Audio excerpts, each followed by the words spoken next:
Journalists on the horizon. Stand by.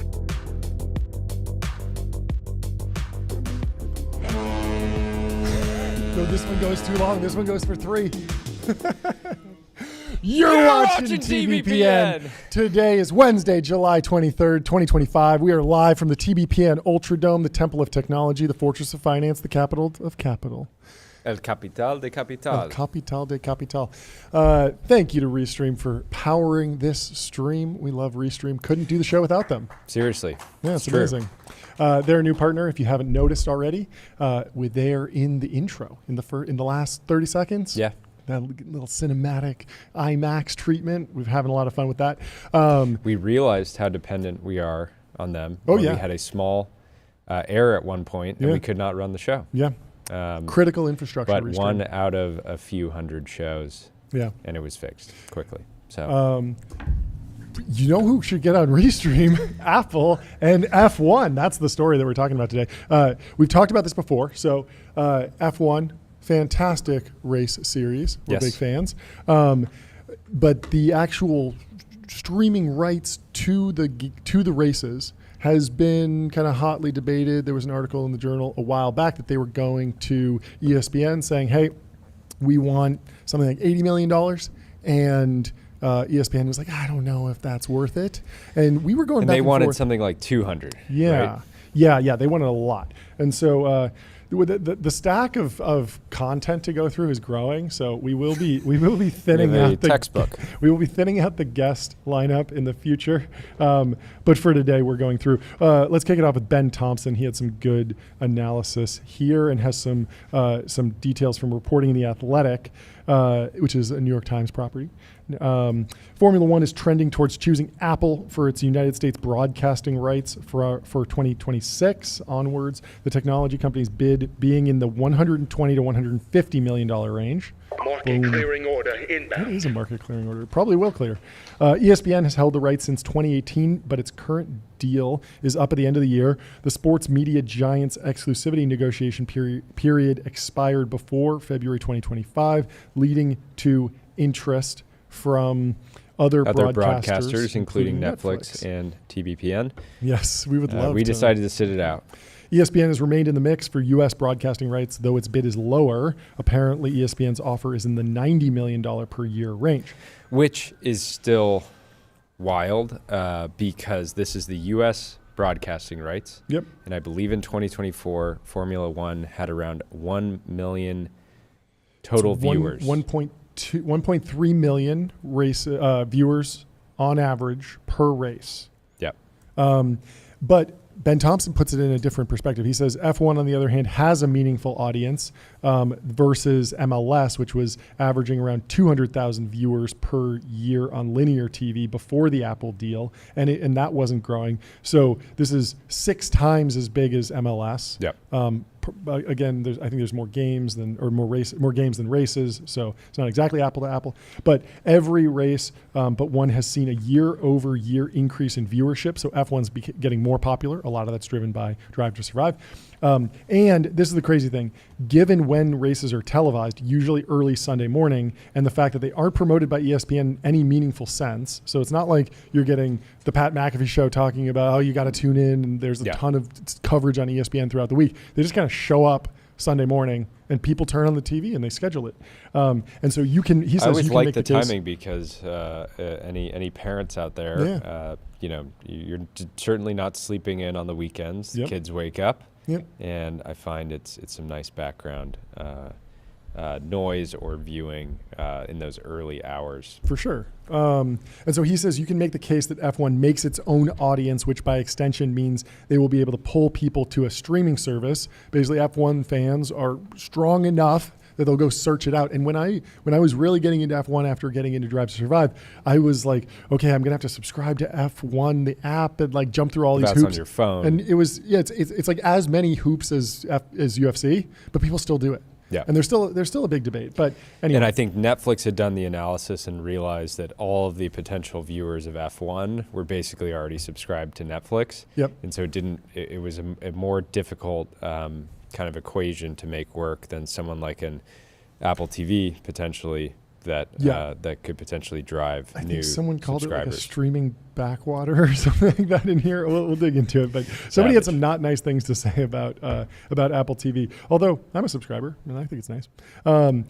So he says, what makes, this is Ben Thompson writing in Stratechery, what makes this all work is the fact that for F1 races are at the bottom of the funnel in terms of fan engagement. F1, at least in the US, has by and large grown its audience via Netflix's Drive to Survive. Netflix pays F1 a pittance for rights, apparently single-digit millions for that. But it's okay for F1 because the way they ultimately make money is by converting Netflix viewers into race fans. So if you're F1, you see that as a marketing channel, honestly. Well, yeah, and F1 has sponsors at the sort of league level and also the individual teams. All of those sponsors are getting more viewership and engagement through F1. Yeah. So it's sort of added value to them, and they don't have to pay. They're actually making money I wonder if the sponsors super consequential. I wonder. I mean, of course, the sponsorships are like such like 360 deals that it's like, car livery and also a whole bunch of other advertising assets. But I wonder if they broke out. Okay, how much lift, how much benefit, how many impressions are we getting from Drive to Survive? Would that be when you total up all the value add to all the different advertisers from being in Drive to Survive and being seen by people on Netflix? How much would that be more than the couple $1 million that Netflix pays for the rights? It might be. Like there's a lot of people that see ads that are for specific F1 sponsors. I've seen Saudi Aramco like hundreds of times during while Drive to Survive. Exactly. Yeah, it's like pretty valuable ad space. So interesting deal that kind of works both ways and everyone makes money. Anyway, making that model work, however, means actually monetizing the races, which means that it's actually quite logical to go with the company willing to pay $30 to $60 million more for those rights. You have to capture value somewhere in the funnel. Moreover, you could make the case that many F1 fans aren't necessarily ESPN subscribers. And this is where it gets interesting because the cable bundle is shrinking, and the F1 did this global fan survey, so it's their data. So Ben Thompson's kind of taking it with a grain of salt, but this is from the F1 global fan survey. They conducted a study every 4 years to track how fan engagement is evolving across the sport. They got 100,000 responses from self-identified, highly engaged fans in 186 countries. That's basically all of them. The findings offer a detailed snapshot of the modern fan mindset and show that Formula One is increasingly attracting new, younger, and more female audience with growth in markets such as the United States. Gen Z is helping shape the rhythm of the modern fandom, engaging with the sport more frequently and on a deeper emotional level. Female fans now account for 3 in 4 new fans. Interesting. I would not have predicted that. That's very, very interesting. Well, the drivers are often Chads, and I can imagine that's what's driving it. That could be part of the factor. Yeah, it's also interesting that there are no female drivers on the grid right now. There was Danica Patrick in the NASCAR series for a while, but somehow it's breaking through. Maybe it's through Drive to Survive being more accessible on Netflix, more storylines pulling people in, and they're just going down that funnel. I don't know. Well, there's also the WAG industrial complex surrounding Yes. F1 Yes. that is an aspirational lifestyle. Maybe they right? should do a spin-off of Drive to Survive. Don't they do that with NBA? Isn't there a show about like WAGs or something like that? Maybe. I mean, that's kind of informally what I the could see that. Housewives series is, right? Maybe they should do that. With the largest country share of respondents, fans in the U.S. continue to stand out for their growth, youth, and digital fluency. They over-index on content engagement, sponsor responsiveness, and daily touch points, signaling a market where fandom is evolving rapidly and is commercially Saudi primed. Aramco is like, why? We seem to be getting a lot of female female Zoomers buying oil. following our content on Instagram. They seem to be really into this. Yeah. What's happening? Maybe, I don't know. So basically, Ben Thompson's conclusion from this survey is what are you talking about when you're talking about a younger, more female focused audience? Those don't sound like ESPN subscribers. Those actually sound like Apple TV subscribers or potential Apple TV subscribers. Certainly cord cutters, certainly people who are not going to buy a big cable package and get on ESPN2 and Red Zone and all of that stuff. Yeah. That's typically the Gen X male, the maybe older millennial male that probably dominates the ESPN audience. That's really interesting. Apple kind of has an edge where they can build out a service for some of these more lifestyle oriented sports, some of these alternative, you could imagine them doing things in tennis over time, because maybe that's a different audience than like the hardcore ESPN Red Zone subscriber. Yeah. So he says, I could definitely envision a scenario where F1 not only doesn't suffer from being on a streaming service instead of ESPN, but it actually grows further. So this is an interesting bull case.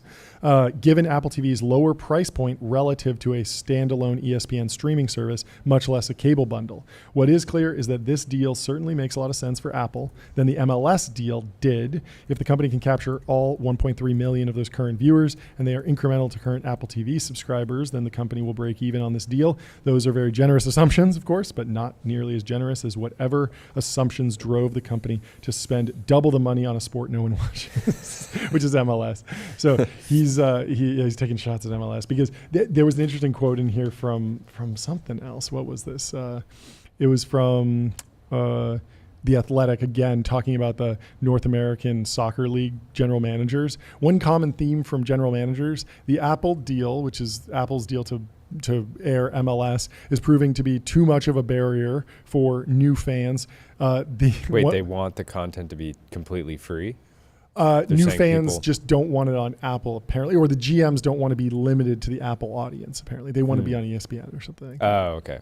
Apparently. So the GMs say, hey, if we want this to grow, we're the general managers of a bunch of different MLS teams. If we want to grow soccer in America and grow MLS, change the format, change the salary cap. Why don't they just pivot to football or basketball or baseball if they want? Yeah, what's wrong with just throwing around a pigskin? Yeah, change the format. Just turn it into American football. I have to say, a football is one of the best things you can buy under $50. Sure. Period. For sure. That's non-food. I mean, the value you can get out of a pigskin is hours absolutely of fun. insane. Hours of the fun. return on pigskin. Yeah, it's fantastic. He says, allow us to bring more attractive players. I didn't realize that MLS had a salary cap because I thought they were signing like massive deals with these like legacy famous Who is players. the player that went to Galaxy? Isn't it Messi or something? Yeah. Is that right? I don't know. Well, this is bad because I don't know Out of anything our about territory. sports. But there was someone who went to Miami. There was someone who went to the LA Galaxy. I don't know. Anyway, this GM says... Yeah, so Messi plays for Inter Miami. Yep, and it's a huge deal. It's like AI researcher money, remember? That's what we were how we were comping it. And the GM said, but they also have to end the deal with Apple. It's bad for the so fans. David Beckham played that's right. in the MLS, and then you have Zlatan Ibrahimovic as well. So they'll pull in some superstars. but usually towards the end of their runs. So the GMs of the North American Soccer League MLS, they say, I think we have to be on more linear outlets. We have to be on ABC, NBC, Fox, or more regularly, because I think a lot more people watched our games when we were in that space. I think Apple and the whole streaming thing is really innovative, but it's probably where things will be going, but I don't think MLS is the leader of that. I don't think enough has been put behind the subscription model. You're in a different league. You're a different league when you're a subscription-based league. I don't think the effort has been put in like it should be. It's like selling tickets. You need people out there selling. You can't just hope that people are going to sign up. And so, interesting. The risk for F1 is that the series, which has massive growth, is going to conscript itself to the streaming backwaters, says Ben Thompson, just so it can make a few more bucks in the meantime. So that's the risk, is that F1 goes and gets stuck in subscription land and no one can just turn on the TV and see it, and the 1.3 million fans don't actually migrate over and they say, I'll just catch the highlights, or I'll just watch Drive to Survive on Netflix, instead of going setting up a new subscription. But if it's F1 truly does have a younger audience, does have a more female audience, that might be what gets them to turn on Apple TV streaming, at least. Yeah. Anyway, I still get so confused by all the different cable plans. I watch F1 on YouTube TV, which I guess is through ESPN. It's like, I guess that will go away, and then I would have to subscribe to Apple, so they would get a net new. I actually don't subscribe to Apple TV. You don't? I don't. Okay. Not for any reason.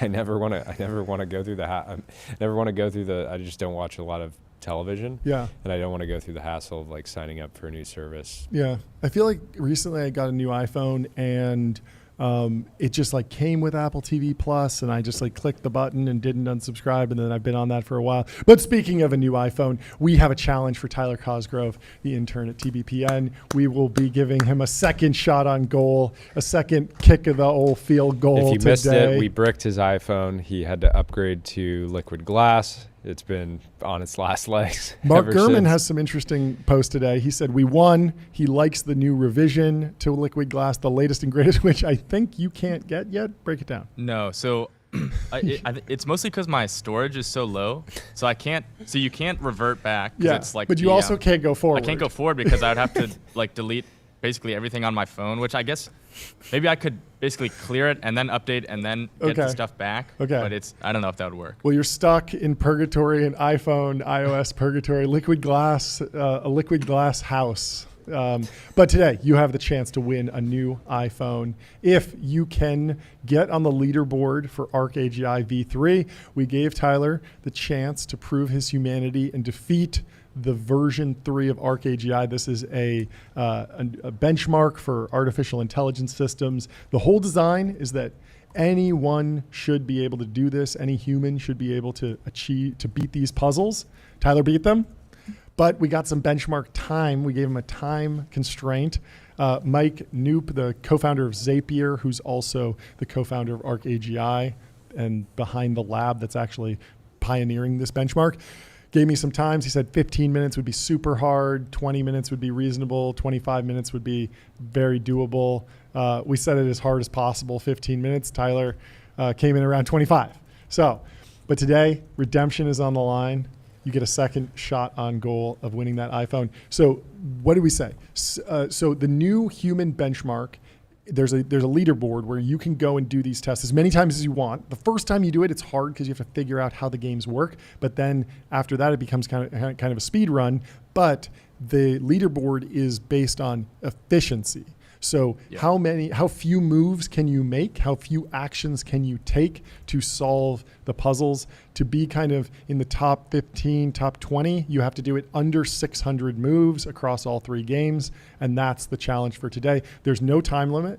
You can do this as many times as you want. You can reset. You can try and learn all the different patterns and all the different paths. We were worried about so I think originally we were going to do I had to be in the top 10. Yeah. But then I was a little worried about stream snipers coming in and, viewers watching the stream coming in and just going crazy, going ham, and then I would be out of the top 10. Yeah, exactly. Even if I did well. So try and beat it today. Give us the bench line, the baseline score of how many moves it takes you the first time you go through, and then try and do it again, try and become more efficient until you can hopefully cross the 600 move threshold. And get on the leaderboard. That should be a lot of fun. All right. And what else is fun? Getting your business on ramp.com. Time is money. Save both. Easy to use corporate cards, bill payments, accounting, and a whole lot more all in one place. Go to ramp.com to get started. Ramp. In other news, meme stocks are completely back. Let's give it up for meme stocks. Let's give it up for meme stocks. Let's give it up for top signals, baby. We got a bunch of them. So the Wall Street Journal has an article about Kohl's, the discount retailer, and then Open Door, the high-flying tech company that was co-founded by Keith Rabois. Recently more low-flying. Yes, but got out, I think, via a SPAC, what was Open Door's core business? Basically allowing folks to buying and selling homes, and the stock's been up and down, and there's been a lot of discussion over, can they take on Zillow? Is this something Zillow would compete with? 10, just under $11 a share. As of a month ago, it was trading at 50 cents. Okay, so way down. So it's still down 79%.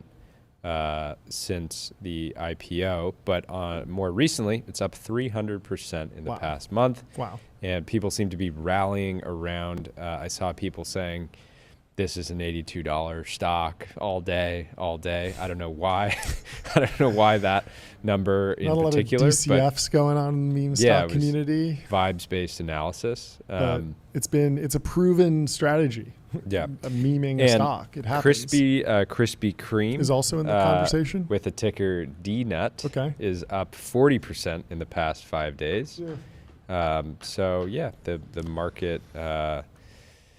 Lot of opportunity out there, but the thing that's been interesting is that Buco Capital bloke had a post earlier this morning. He said Open Door is down 10% after being down 10% yesterday. Krispy Kreme is up 37% after being up 27% yesterday. The meme market is brutal, lightning quick, and moving way too frantically between absolute to ever have another GameStop. Yeah, basically. Dogs, basically. It's interesting, like this eagerness from retail, just investors broadly, to find the next GameStop means that there's an incentive. Like, if you don't get in before something goes up 300% in a week, there's almost this there's almost an incentive to just pick a new company that has that potential to do something. I feel like Krispy Kreme in particular was part of the narrative that like GLP-1s would destroy that business because people's appetites would be suppressed, and so junk food markets would sell off and junk food companies wouldn't do as well. But maybe the meme stock retail traders know something we don't. Anyway, let's go to the Wall Street Journal. Individual investors are once again loading up on a group of unloved stocks and taking to social media to defend them from haters and the short sellers. Meet the cast of the meme stock craze season 2. Let's go. A user named HotTicket9440 wrote on a subreddit forum Tuesday as shares of Kohl's, which is down 17% when I took this screenshot. That's down 15% today. The department store chain surged by nearly 40%. Max Payne on the shorts. Buy every dip. Together we strong, said HotTicket9440. Open has GameStop vibes written all over it. Skip Tradeless wrote Tuesday on X of Open Door Technologies. Which is down 23% today, but it was up yesterday, I guess. Real estate platform. It's a real estate platform. And in all caps, we won't stop until $82, which I don't know how that was picked, but we'll find out. It's a nice number. Shares of Kohl's and Open Door have rocketed higher recently. So have other oddball stocks, including QuantumScape, a maker of batteries for electric vehicles, and Rigetti Computing, a quantum computing firm that we talked to Martin Shkreli about. Their recent rise and the cult followings they have inspired on social media are reminiscent of GameStop, AMC Entertainment, and the original meme stocks that caught fire in the aftermath of the pandemic when interest rates were near zero and the market's rally was underway. What's interesting is it was very clear to trace the origins of the meme stock craze. It was like you had social media had fully arrived. you had low Rates were interest low. rates, and then you had stimulus checks going out. And there was a whole cottage industry of influencers and YouTubers who basically, they made content around when will the checks get delivered? When will the stimulus checks get delivered? How can you get your stimulus check sooner? People were Googling for that. People were searching for that. And you would make a video explaining, okay, they're in the mail now. And people were just so interested to know when the money was coming and making sure that it would go to the right address and that they were set up to get it, because it's free money. You don't want to just lose out on it, right? And so people made those videos. And then the natural evolution was, well, now that you have the money, what do you do with it? And then they were making financial recommendations, financial advice, right? And they made a ton of money, and they got really, really big. And there were some of them that were making like 5 videos a day, breaking down, every different, what you should do in Tesla, what you should do in GameStop. And so there, like, the precursor was a very clear trend. And also retail hadn't gotten burned in a while. I feel like it was just like all of the precursors were very clear. And now I'm having trouble constructing like the narrative around why this is happening again, other than maybe this is just like, it's just going to be cyclical forever. But anyway, their recent rise and the cult followings they inspired on social media are reminiscent of GameStop, the original meme stocks. Younger individual investors congregated on online stock picking forums to share their triumphs and losses, and found a common enemy in the professional investors who were betting against their favorite stocks. Now, with stocks at records, the economy staying resilient, and corporate earnings beating expectations. Netflix beat earnings, by the way. And we should expect that basically every tech company is going to beat earnings because the dollar is weak. And so so if you have a large portion of your business outside of the United States, you will see very strong earnings results this quarter. Yeah, well, one unfortunate thing for the meme stock movement is that Bessent said this morning that Trump's not going to fire Powell. And so there's Jerome Powell out as Fed chair in 2025 is sitting at 18% now, dropped on that news. So what did it peak at? It peaked at 20. It was at 24. So it never went above 50%. Yeah, but it was at 24%, and it had been rising kind of week over week. I mean, that was a crazy. And it dropped on that news. That was a this crazy morning. time when the Jerome Powell stuff. I didn't see that much real evidence. We talked to Joe Weisenthal at Bloomberg about this a little bit, but it was a full court press by the financial media and the financial institutions to say, like, do not do this. I remember opening up the Wall Street Journal one day, and like there were 5 different articles from news reports of big bank CEOs commenting on the record, hey, don't fire the Fed chair, let's Fed independent. There were op-eds saying about the value of Fed independence, that we shouldn't lose this. And then when we talked to Joe Weisenthal, he also said, it is somewhat un-American to not have an independent Fed. But then of course there are people on the other side of the debate. But if Jerome Powell's staying around, what does that mean? Rates stay high, and so we should see less froth in meme stocks, in theory. I don't know exactly how it works through the system, but I would imagine that it's harder to borrow on margin, harder to get more leverage. Like all these different things are functions of interest rates being higher. So. You see all these you see all these indicators where this is full-blown meme mania, said Brent Kochuba, founder of derivatives data firm Spot Gamma. Opendoor, which traded under $1 as recently as last week, began to take off after social media users rallied around the company. Then hedge fund manager Eric Jackson said in a July 14th post on X that his firm EMJ Capital has taken a position in the stock. Opendoor notched 6 consecutive sessions of double-digit percentage gains following his endorsement, and the shares are up 439% in a month. And look at that stock chart. Look at that. It is a complete line just directly up. And of course, Keith Raboy was absolutely loving it. Yep. You don't get 100 baggers without upset stomachs. This is Jackson, not Keith. But when you spot one early with almost no one else watching, that's when the magic happens. And so this was a guy that was doing a little bit of general solicitation as well. Oh, it's that guy? Yeah. I didn't realize that. A 38-year-old educator in California says he began scooping up shares of Opendoor last month when it was trading under $1 a share. This is Melvin Barrientos. He says he sold all his shares and put options tied to Opendoor over the past week and pocketed a roughly $3,000 profit.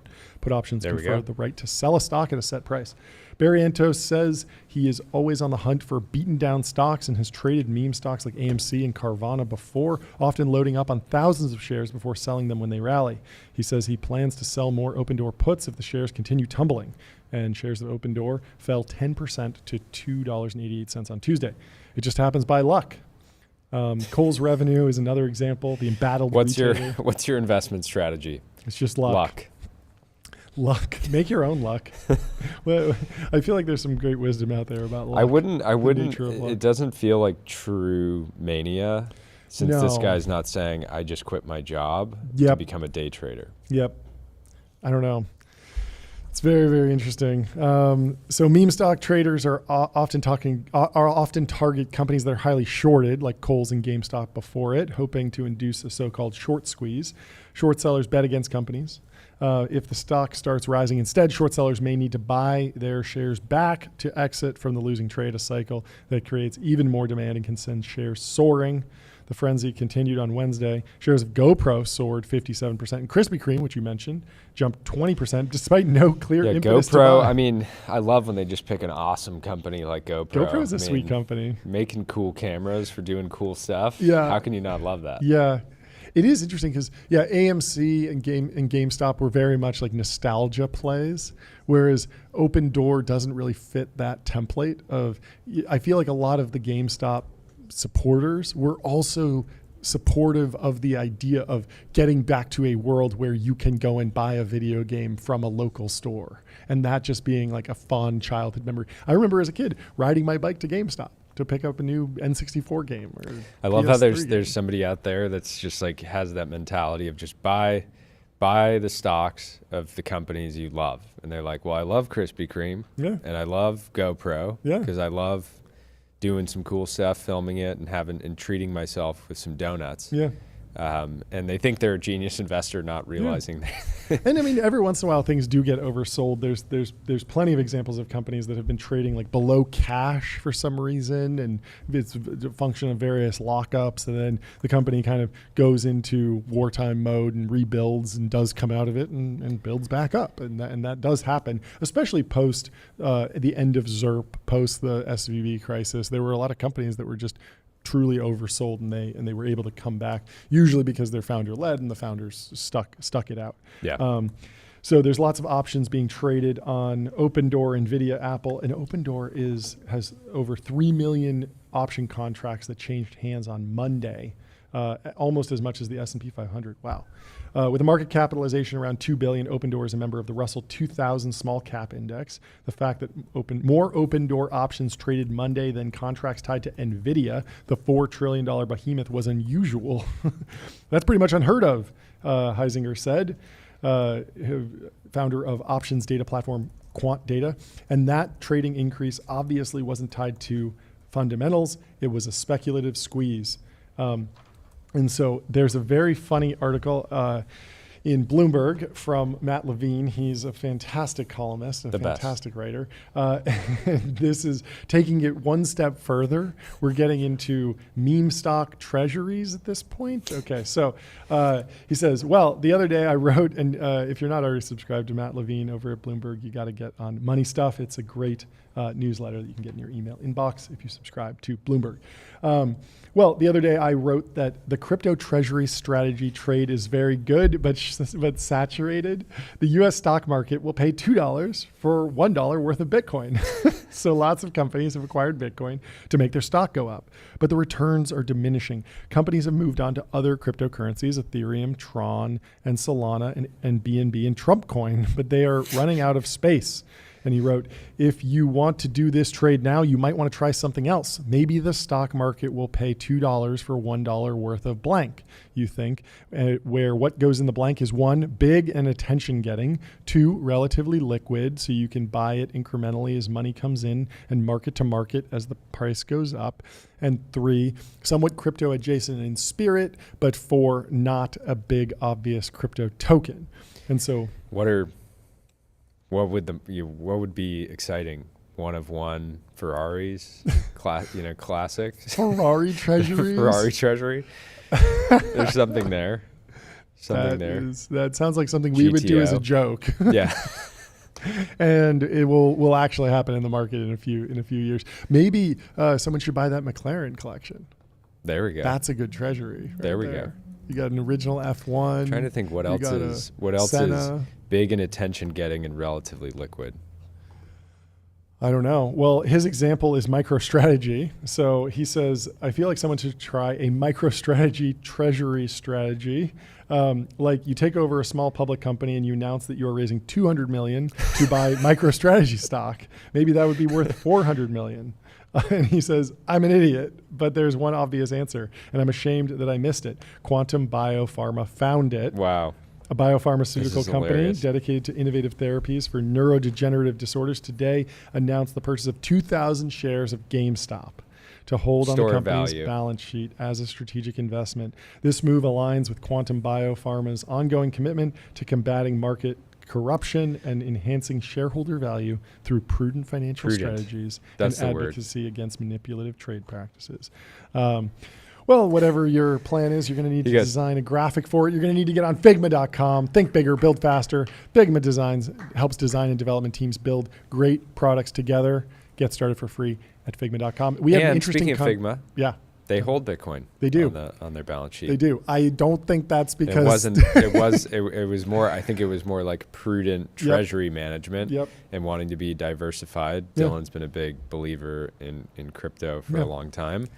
But the market, when the S1 came out and people saw that, everybody was pretty excited. I actually held Bitcoin on the balance sheet of my first company when Bitcoin was because you guys we were accepting it through Coinbase. We had an integration where you could pay, but it was complicated because customers would pay in Bitcoin, and then if the price of Bitcoin went down, they would ask for a refund, and if the price of Bitcoin went up, they would ask for a refund in the Bitcoin that they paid. So they would effectively use your refund policy as a hedge.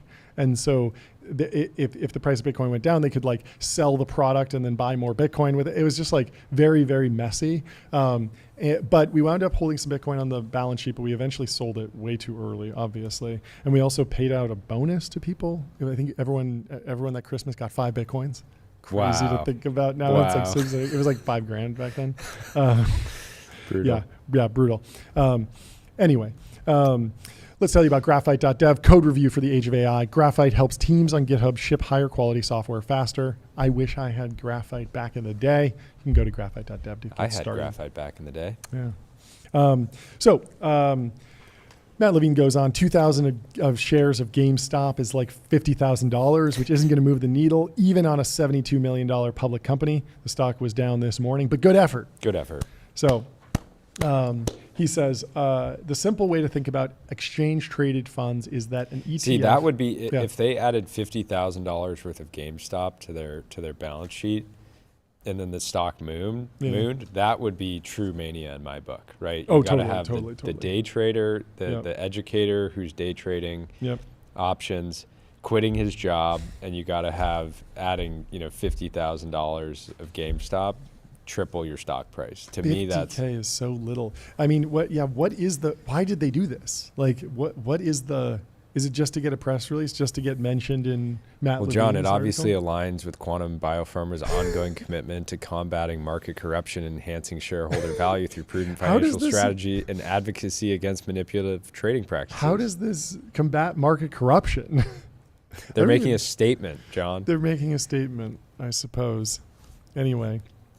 There's no better way to make a statement than getting on Vanta, automate compliance, manage risk, improve trust continuously. And Vanta's we will trust management platform. Yeah, we're going to hitting talk the to gong CEO in just a little bit. Vanta raised some new money Yeah. that was announced today, and we will have Christina on a little bit later to break it down. Yeah. Well, this newsletter from Matt Levine is fantastic, but I'll let you go and subscribe and read it. We can move on to the Wall Street Journal talking about Amazon.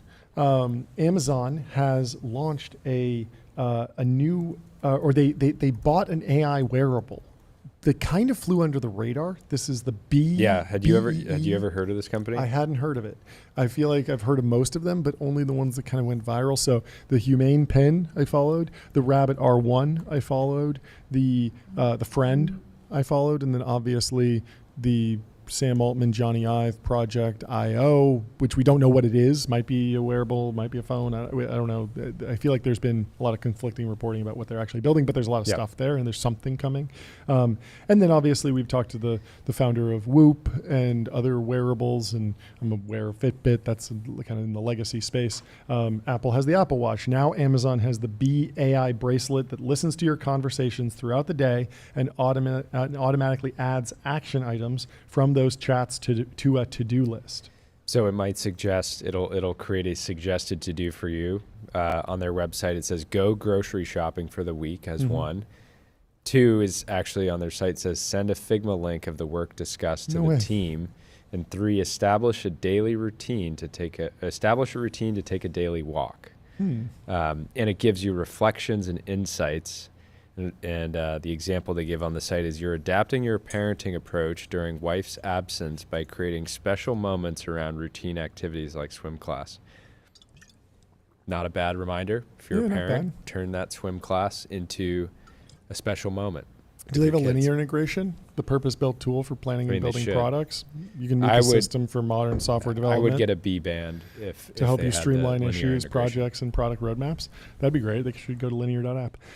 Anyway, it's funny. After a decade of Amazon saying Alexa isn't listening to your every word, the company is buying a bracelet that can listen to your every word. Let's go. The tinfoil hat's on. Bees Wearable transcribes all the conversations in your day, including when you talk to yourself. Then it uses artificial intelligence to turn that giant word soup into a searchable history, offering up key events and even to-do lists based on your chatter. So, interesting. Obviously, there's a big pushback on this from privacy perspective. Do you trust Amazon? I tend to trust Amazon on this stuff. The bigger question is like, if I see you wearing one, are you going to get the glass hole phenomenon? Do you remember that with the Google Glass thing?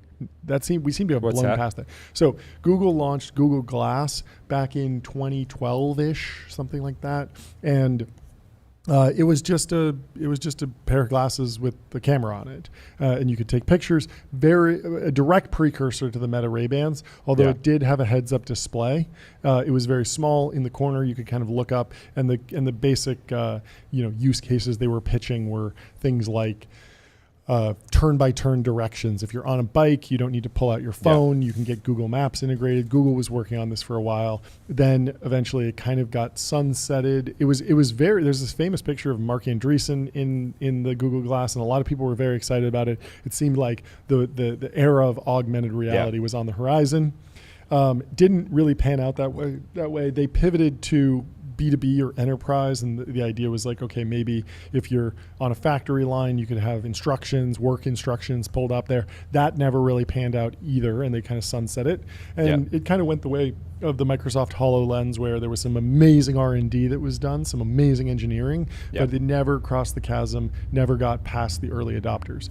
And so, but during that time, it was one of the first major backlashes against like the Silicon Valley tech bro. So people were wearing these because they were, there's Mark Andreessen wearing the Google Glass, one of the prototypes. Looking sharp. Yeah, and interestingly, kind of solves the problem of, are these sunglasses or are these indoor glasses? Like, it's not glasses. So you could wear it indoor or outdoor, and I guess you could put sunglasses over the top of that, more or less. But never really got adoption. And there was this, I think, like some sort of instance where a tech person was wearing them in a bar, and someone came up to them and was like, I don't want you taking pictures of me. I don't want you recording me in public. Get that off of here. And it caused this kind of culture war issue. And the portmanteau that became popular was glass hole. As you can imagine what that means. And so people were very upset about this and like, I don't want you taking pictures. Now we're kind of blown past that, where everyone has a phone on them that could be recording you, and everyone's taking out their phone all the time, taking pictures. And there's just kind of, Emily Sundberg was talking about in the Hamptons how there's so many TikTokers around taking video of everything. You can't even leave with another man's wife, as she put it, right? And so it's such a funny phenomenon, but I mean, it was funny because she said that, and then a week later, the Coldplay concert happened, and that went mega viral, and that's of course the product of technology. That's a product of the fact that everyone is filming. There is going to be someone filming every screen at every moment, and so at a concert of that it wasn't like something happened, and then the one person that has a camera needs to be like, oh, I should take a video of that and post it. It's like there were after a while, once it went viral, there were other camera angles that came out because other people were also filming at the same time. Now, not everyone was, but you put 100,000 people together, they're going to be filming everything at all times, all the angles. Obviously, very beneficial when something disastrous happens. You have a lot of coverage to figure out what happened. But in other cases, it is somewhat of an invasion of privacy, all sorts of things. And so, long story short, we kind of blew past that. There hasn't been a pushback on the Meta Ray-Bans. People wear them, and there hasn't been any. Don't they have like a light? They do. That lets you know if it's recording. It's recording. Yes. Which I think is good. Yes. And so that was kind of where the technology resolution landed. Yeah.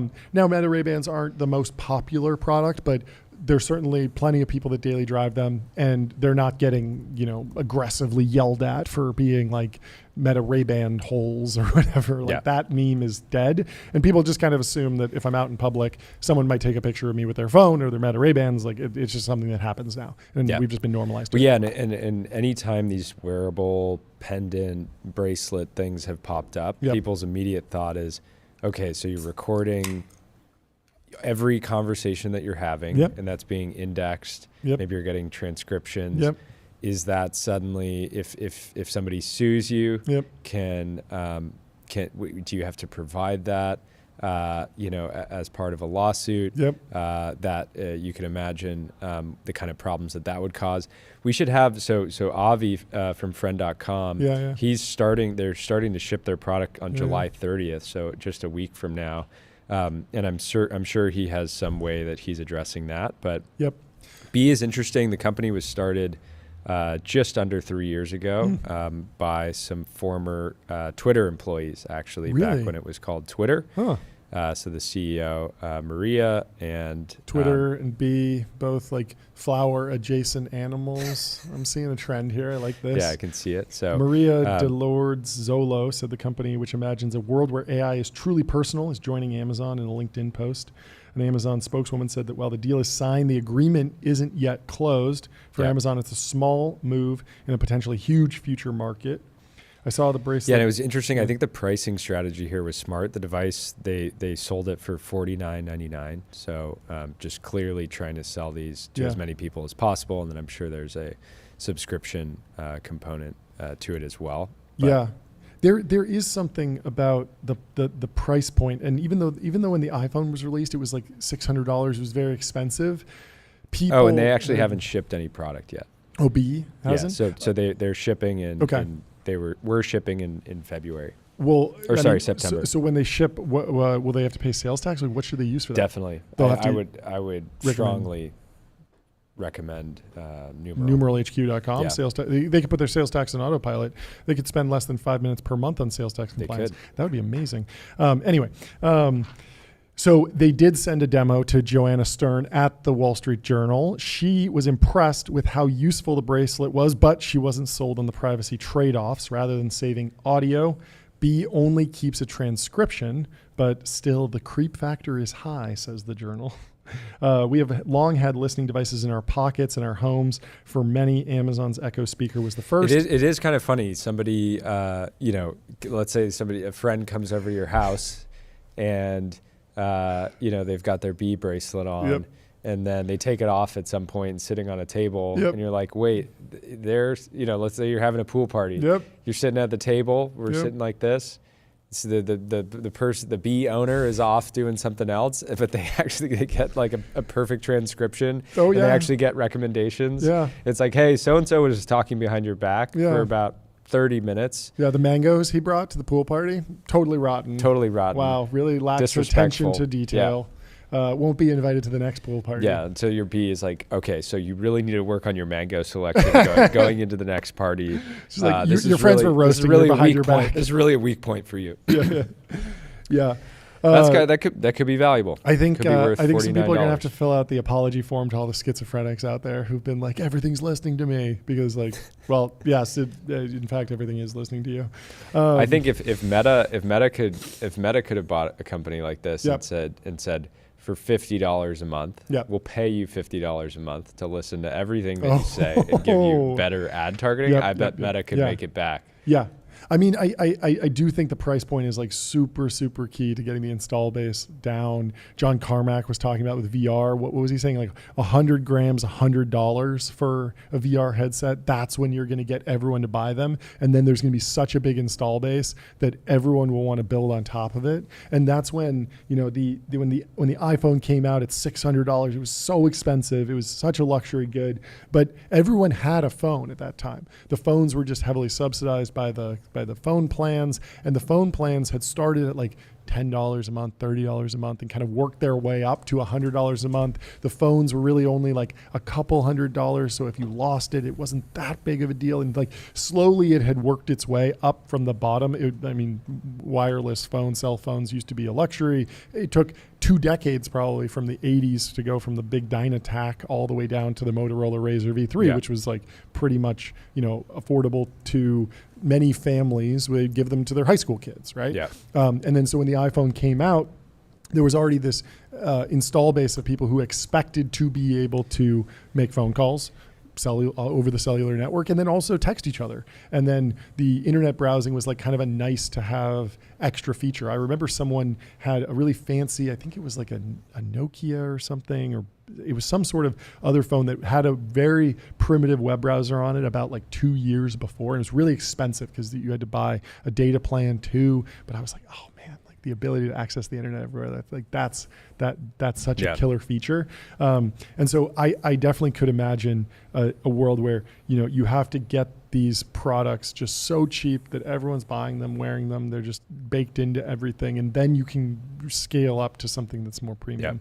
It just seems we're so far past the Siri, Alexa, personal assistant, shopping assistant rivalry. Yeah. But it makes sense for Amazon to try to get back in the game. Yeah, I wonder, do you think OpenAI could kind of come out with anAlexa competitor that would do well? I mean, they arguably already have. Which is? It's just, ChatGPT. Yeah. I would say you use ChatGPT all the time as like voice memo. Yes. Say like, you kind of talk through what you're thinking and what you want to do, and then it condenses it nicely. It's not taking a bunch of actions yet, like being like, hey, I want to make, I can see in the future where you're like, hey, I want to cook my wife a nice dinner, in this theme. Can you put together an ingredient list and order all the ingredients and have it home by 5 p.m.? That's very, very agentic. I just imagine. I talked to somebody who said that they often leave, or their wife leaves ChatGPT open in the conversational mode when they're just hanging out, and then you can just like. It won't chime in unless you actually ask it a question, and it will kind of know that, okay, now you're talking to me, but it doesn't have a specific wake word. So it's just like a third party in the conversation. Felt very sci-fi, very, very futuristic. I don't know. Anyway, so now Amazon is interested in a wearable device that's always listening, no wake word needed. So Amazon has reminded us for years that its voice-activated speakers only start listening when they hear the wake word. Even if you didn't necessarily utter it. But so you have if you've had an Alexa in your home ever, it certainly will wake up when randomly. It'll hear something incorrectly and pop on all the time. Yeah.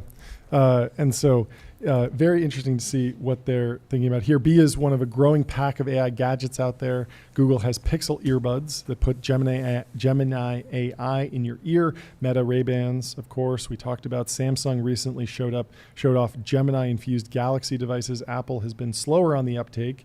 But remember we were hearing that reporting from Mark Gurman that Amazon or Apple was working on like a robotic arm or something like that? Something that like would sit on your table or something? I don't know. They had some sort of like robotics device like in the far roadmap. Apple's always, I mean, I do believe that Apple works on what you see even leaks from Apple is still like 5% of what they're actually working on stuff under the surface. Yeah. Meta had an announcement today for a wearable device. Yeah. So I'll read their post. They said, imagine controlling your devices with a subtle hand or finger gesture. Mm-hmm. Our cutting edge research turns intent and muscle signals into seamless computer control. This breakthrough wrist technology is redefining how we interact with computers, intuitive, precise, and ready for the future. And I believe they released an entire study around this as well. We actually got a chance to take a demo of this. It was very cool earlier this year. I'm not sure how much we can actually say on it for now. But yeah, so they did an entire study as well around a generic, non-invasive neuromotor interface for human-computer interaction. So it's basically, the team has it pulled up here. Yeah. You can see, like, you can click by going like this. You can scroll in different ways. And when we used it, it was extremely intuitive. Like it took about 30 seconds to figure out how it works. The scrolling motion was particularly cool. Yeah. That was something I had an experience with the Apple Vision Pro. And this is one of the ways in which Meta imagines integrating, making something like a pair of glasses as functional as a phone or a computer. Mm-hmm. Yeah. This was an acquisition too. So Meta bought Control Labs to bring this wristband into the company. That was a deal reportedly between $500 million and $1 billion. It's been 6 years now, and now they're starting to test it even further. What's interesting is that the Apple Vision Pro was pretty good at hand detection. And I feel like this is maybe one of those like Elon versus Waymo debates about like, you can do it with the camera, like you can see that I'm doing this. You can see that I'm giving you a thumbs up. If you can see, the computer should be able to see with a camera. Yeah. And it's just a matter of getting the right training data, building the right model, and then rolling that out. And so it should be doable from a pure software perspective, but it was nice when you put on the glasses and you put the control wristband behind you didn't have to have it in view. Yeah. And so you could have your hand in your pocket and still be controlling. And that was a big part of the weight of the Apple Vision Pro was that it has cameras not just looking out this way, but also looking down to see your hands. So, but if your hands are behind your back, but it's such a weird niche use case. I feel like I could just get used to having my hands out. The other challenge is getting people to adopt effectively 2 new devices is also not necessarily easy. Yeah, putting on a wristband, I mean, if you put a watch on it, you make it part of the daily wear. The big question is like, Apple's getting so strong with the Apple Watch, like the ecosystem feels like if it really starts clicking, the Apple Vision Pro can key off the watch, and it just gets so much better if you have the watch on, and you're like, okay, well, I'll get the watch then to throw that on. But obviously that's no substitute for a Patek Philippe or an Audemars Piguet. So you got to head over to Bezel. Your Bezel concierge is available now to source you any watch on the planet. Seriously, any watch. Go to getbezel.com. But I don't know exactly how it will play out. It feels like you need maybe both. It's still like it adds cost. I feel like I'm still in the camp of make the headsets light and cheap and give people the ability to replace their TV, and then a few other things that they can do, but they have to replace their screens. Not a daily driver coming with you everywhere. Yeah, there's so many people that build, okay, I got 3 Apple Pro displays or 3 Studio displays. I mean, look right there. We got 6 displays in the production suite.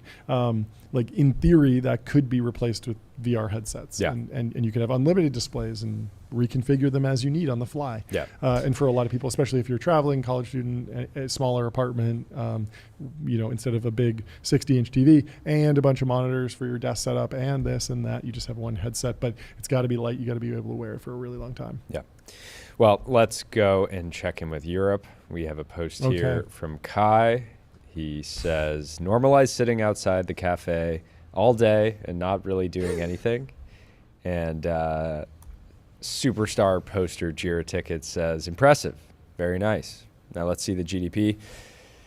Good to flag. There's a real cost to sitting outside the cafe all day and not really doing anything 7 days a week. These guys look very retired though. Yeah. And I feel like let them sit outside the cafe in peace, but shouldn't be an invitation for you to do the same thing. I don't know. I think you flip this around and you phrase it as you're holding court. People come to you. You set up shop. Holding court is underrated. Holding court is extremely underrated. You got to just set up. Hey, you want to come pitch me your startup? I'll be outside this cafe all day long. Yeah, we have a friend of the show, media mogul, who holds court at a certain hotel in LA, and he doesn't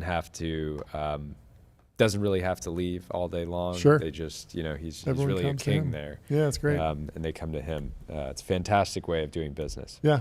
Well, if you're struggling with a bunch of inbound emails to your support team, get fin.ai, the #1 AI agent for customer service, #1 in performance benchmarks. World champion. #1 in competitive bake-offs, #1 ranking on G2. Did you see this video? Yeah, pull up this video. So a company called Volanaut says, we are excited to share this raw flight footage, including takeoff and landing, all with real sound. No special effects, no CGI, no AI, pure engineering. Enjoy the future. A functional, real-world speeder bike that so far only existed in sci-fi movies is finally here. This seems extremely dangerous. Yeah. Right? You just look at... It's like we wanted flying cars, we got them, and now I'm terrified of them, and I don't necessarily want to go for a ride on this. It seems really fun. It seems like in the same territory as like wingsuiting. Like as a kid, I was like, I'm definitely going to become a pro wingsuiter, no doubt. Put me in. Give me the Red Bull livery on my wingsuit. I'm 100% doing it. And then I looked at the actual stats of how dangerous wingsuiting is, and was like, I will never be wingsuiting. I will be watching Red Bull videos of wingsuiting. Yeah, leave it to the Red Bullers. Yeah, how do you even make this safe? So they're calling crazy. it the Air Bike. Yep, it's very cool that they built this. Very, very, very cool. I wonder how it commercializes. I wonder where does this go? What use case is it? I mean, it's also crazy on the link. I have no idea who's building this on the LinkedIn. Yeah, it has one guy on it, and Tomas Patan, and it seems like where is this? He's in Poland. Okay, he's apparently the only person working on this company. Solo dev, solopreneur. Oh, okay. So he's also the founder of Jetson, which is the eVTOL company. Okay, so he built this on the side project. Yeah. Little side project, built a speeder bike. He's in Poland. I wonder if there's a defense tech application. There's anytime you can put something in the air and make it move fast, there's usually. I mean, if you're worried about a minefield and you need to get from one place to another, maybe this is a good way to get around. And if you're really trained, because you're in the military, you're not just some casual person going for a flight, could be safer than trying to walk through a minefield. True. Of course, you are a pretty big target up there. It looks like he's wearing some sort of I mean, hat. the way to think about this is you could also imagine this as a drone, right? Yeah. There doesn't need to be a human on it. So it's powered by jet propulsion. Okay. It's designed to carry one person at speeds up to 124 miles an hour. That's so fast. And what makes it possible is they have the stabilization system, Yeah. onboard flight computer. Yep. And anyways, I mean, this looks like a beautiful future. It's just how safe does it need to get until I'll be ripping one of these from Malibu into the studio every morning. I don't even ride a motorcycle, so I don't know. I'm more likely to go to the moon, I think, than rip around on one of these. It seems like you have to very be doomer pilled, John. You don't think they can? Maybe they make this it so safe that it's flyable by anyone, certifiable by anyone. It's just so easy to drive that there's no risk. Then maybe I'd give it a try. It looks very fun. It does look very fun.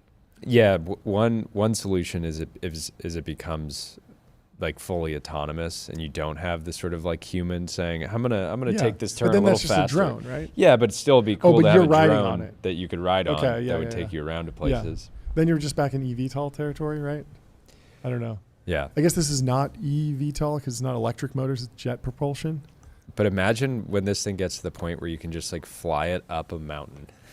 That will be crazy. You're going to be able to take these skiing. Just everyone's waiting in line at Everest and you're just bombing up to the top. Yeah, or you're just like taking it out in the mountains. Skiing. Yeah, it's like we kind of do have flying cars in the form of helicopters, right? Just like not evenly distributed.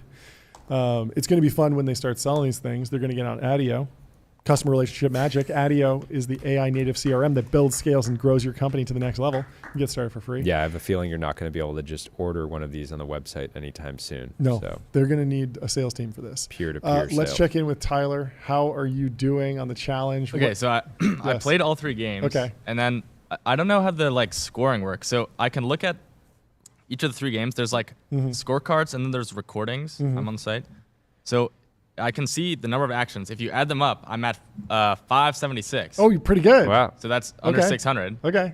But I'm not on the leaderboard. I don't know why. Okay. Maybe it needs some time to update. That's the real challenge now. Yeah. Get on the leaderboard. So I'm not just trusting you. He's like, I won, but write a SQL injection to hack the database. Reach out to Mike. Yeah, All right, sounds I'll like you might have might be Yeah. getting a bug bounty too, and your iPhone. Maybe. But congratulations. That sounds like good work. How far are you away from number 1 now? I'm in 13th place. So I got 13th place. 576. Okay. Number 1 is at 511. Do you think that's doable based on your Yeah, experience? definitely. I made a bunch of mistakes. Okay. So Maybe give it another run. I could probably go. See if you go sub 500. That'll be good. Bang. There you go. Sub 500, you get upgraded to more storage. All right, well, reach out to Mike because I think there might be a bug here, and I don't want the reason that you're not going to win your iPhone to be a bug. True. It feels like you might have earned it. Yeah. You also don't want bed bugs either. You want a new bed. You want to go to 8sleep.com. That's right. Get a Pod 5. 5-year warranty, 30-night risk-free trial, free returns, free shipping. I How are you sleeping these days? Deathly ill. I'm trying to keep the energy up. My 8sleep. Let's hear it for Jordy. I think he's putting on a fantastic performance today. Production team. I didn't know this was Jordy. possible. My HRV last night was at 32. Okay. Which I thought would imply death. But I'm here. I'm doing the show. And it's scary to imagine what my night would have looked like without my 8sleep. Indeed. I don't even want to imagine that world. Indeed. Well, there's one founder I know who's sleeping a lot better, sleeping well. Samir from Vise. His company just hit $22 billion in platform assets. Do you know the story of this company? All I know is they got marked up like back to back in the sort of 2021 era. Yes. It was a unicorn. Yep. And then they and they're very young founders, and there was all this they're overvalued, and the guys apparently just kept sticking with it and chopping wood. And I love to see this. This is amazing. So he says, one learning to share with all future entrepreneurs: great businesses take a long time to build. Ignore the noise and keep going. It sounds like that's exactly what he did. They grew 1,275% year over year. They're growing 40% quarter over quarter, a record number of new firms. So what this company does is software for fund administration for asset managers, I believe. And so they're portfolio management. So they're onboarding more managers and bringing those assets on the platform. I don't think it's fair to say $22 billion is it revenue, or they'd have some take rate. It's more like a GMV type of thing, and they probably take a small fraction of all that. But still, growth is growth, and it seems like they're doing very well. So good to hear. Cool to see. I think he's been a huge beneficiary of Gen AI from what I can tell. Interesting. Yeah. Yeah, it is funny. I mean, looking at Lucy's been on an absolute tear this year, and hearing like how many years that were not super exciting, that you were just chopping wood, just trying to be better every single month. I had a buddy come to me last year, and he was like, "Yeah, I think I want to create like a Zyn competitor. Like, I think it'd be pretty simple to get it to like, just like." Get it to like a $50 million run rate, nice little lifestyle business. I was thinking about your journey with Lucy being like, I don't remember the exact numbers, but it just was the exact opposite of like a fast growing, for sure, company at the beginning. You just had to like, just compound. It took so long to really unlock the growth. Yeah, no, it always grew, and the growth rate was always decent, but it just took a decade to get any meat on the bones. It's just like, I always refer to that as like, once the company like it has enough revenue and profit to like sustain the operations out of the fundraising to survive mode. And it's actually like a player in the category, not just some wild bet. It takes a long time for the majority of companies. Some people, they're just built different. Maybe they're lucky. Maybe they made their own luck. They rip from day one, and we love to celebrate them here. We do. But sometimes if you have something, the die has been cast. Alia acta, iacta est, the Mark Zuckerberg quote. You release the arrow and it travels in whatever direction you released it for as long as possible. But hopefully that's at a compounding rate upwards for a long time. Anyway, if you're looking to compound, get on public.com. Investing for those who take it seriously. Multi-asset investing, industry-leading yields, trusted by millions. Public.com. Go check it out. Sonos has a new CEO. News out of Sonos, out of Santa Barbara County, California. Trade Sonos, deal. Tom Conrad has been asked to be the next CEO of Sonos. He's grateful for the perspectives and critiques that many of you have shared here these last 6 months while I was interim. So excited for the road ahead. So big pickup from Sonos. We've covered Sonos before. We've shared frustration over the years with Sonos. But fundamentally, the products are incredible when they're working. And it feels like it was always software problem, right? Not necessarily maybe which firmware. I'm still confused by because they haven't rolled back the app, and so I'm wondering what's going on because my Sonos app still takes a long time to open. Just opening it up is a full at least 90 seconds to just adjust the volume, which is crazy bad experience. And the crazy thing is that the same hardware with the same phone used to be 10 seconds. And so there's something that changed when they added some new functionality that really bogged down the network or the app or something. They got to roll it back. It's very clear what they need to do. So hopefully he can do it. He's been interim CEO for 6 months. Hopefully he can turn things around. There's a lot that they need to do. It'll be interesting to see where Sonos and he's got experience. He was the executive vice president of product at Pandora for 10 years. And then became the chief technology officer, then went over to Snapchat, was a VP of product there. Also had a brief stint at Quibi as the chief product officer. Excited to see what he does with Sonos, and considering I have a bunch of Sonos in my house still. Do any Sonos speakers have microphones on them? Let's figure it out. Because I don't know. Yes, several Sonos speakers come equipped with built-in microphones. The Sonos One, Sonos Era, 100. And so you should be able to talk to them. They work with voice assistants like Alexa, Google Assistants, Sonos Voice Control. OpenAI's got to buy this company, right? I can see it. That would be a wild deal. Because at 1.3 billion, current market cap, it's affordable. It's affordable, but then you just jump forward in the supply chain. You can start delivering all of these things, and then you just have an Alexa competitor. Distribution you don't have to spin into up millions of homes, and also in through like the actual distribution, like chains like Best Buy and stuff. Maybe you want to start from scratch. Maybe you want to greenfield it. I don't really know, but this feels like something that would be a no-brainer. So in 2024, Sonos shipped 5 million units globally. So that was down from the year before, but still, that's a lot of devices out in the world in a single year. That I could see it. What about Perplexity? Aren't they at 18 billion? Perplexity buys Sonos. Well, they're working on a phone. They're working on a lot of different Solana's stuff. working on a phone. Lots of new phones coming. Everybody's working on a phone. But maybe the smart speaker market has like languished enough that there's something interesting to be done there. I mean, just the voice transcription is so much better. We talked to the CEO of the Nothing phone, and he was saying that he's integrated Whisper and Gemini and kind of beefed up the voice assistant. But maybe people aren't willing to jump from the iPhone ecosystem. But if you're like, oh, well, I could offset the lack of a great Siri with a great ChatGPT enabled smart home device, kind of interesting. I don't know. You put some AI researchers on the problem of getting the Sonos app to load in less than 90 seconds, and I think you might solve it. Tyler, you have an update for us? What's up? Yeah, I'm on the leaderboard. You're on the leaderboard. There we go. Let's go. Come over, ring the I'm gong. going for number one. Ring the gong. Hit the gong, ring the gong. Tyler. Hit the gong. Hit the gong. Wow. You are the proud owner of a new iPhone. There we go. Incredible. Well deserved. Give it a better hit than that. Give it a better hit than that. I'm gonna kind of cover the mic, but Bigger hit.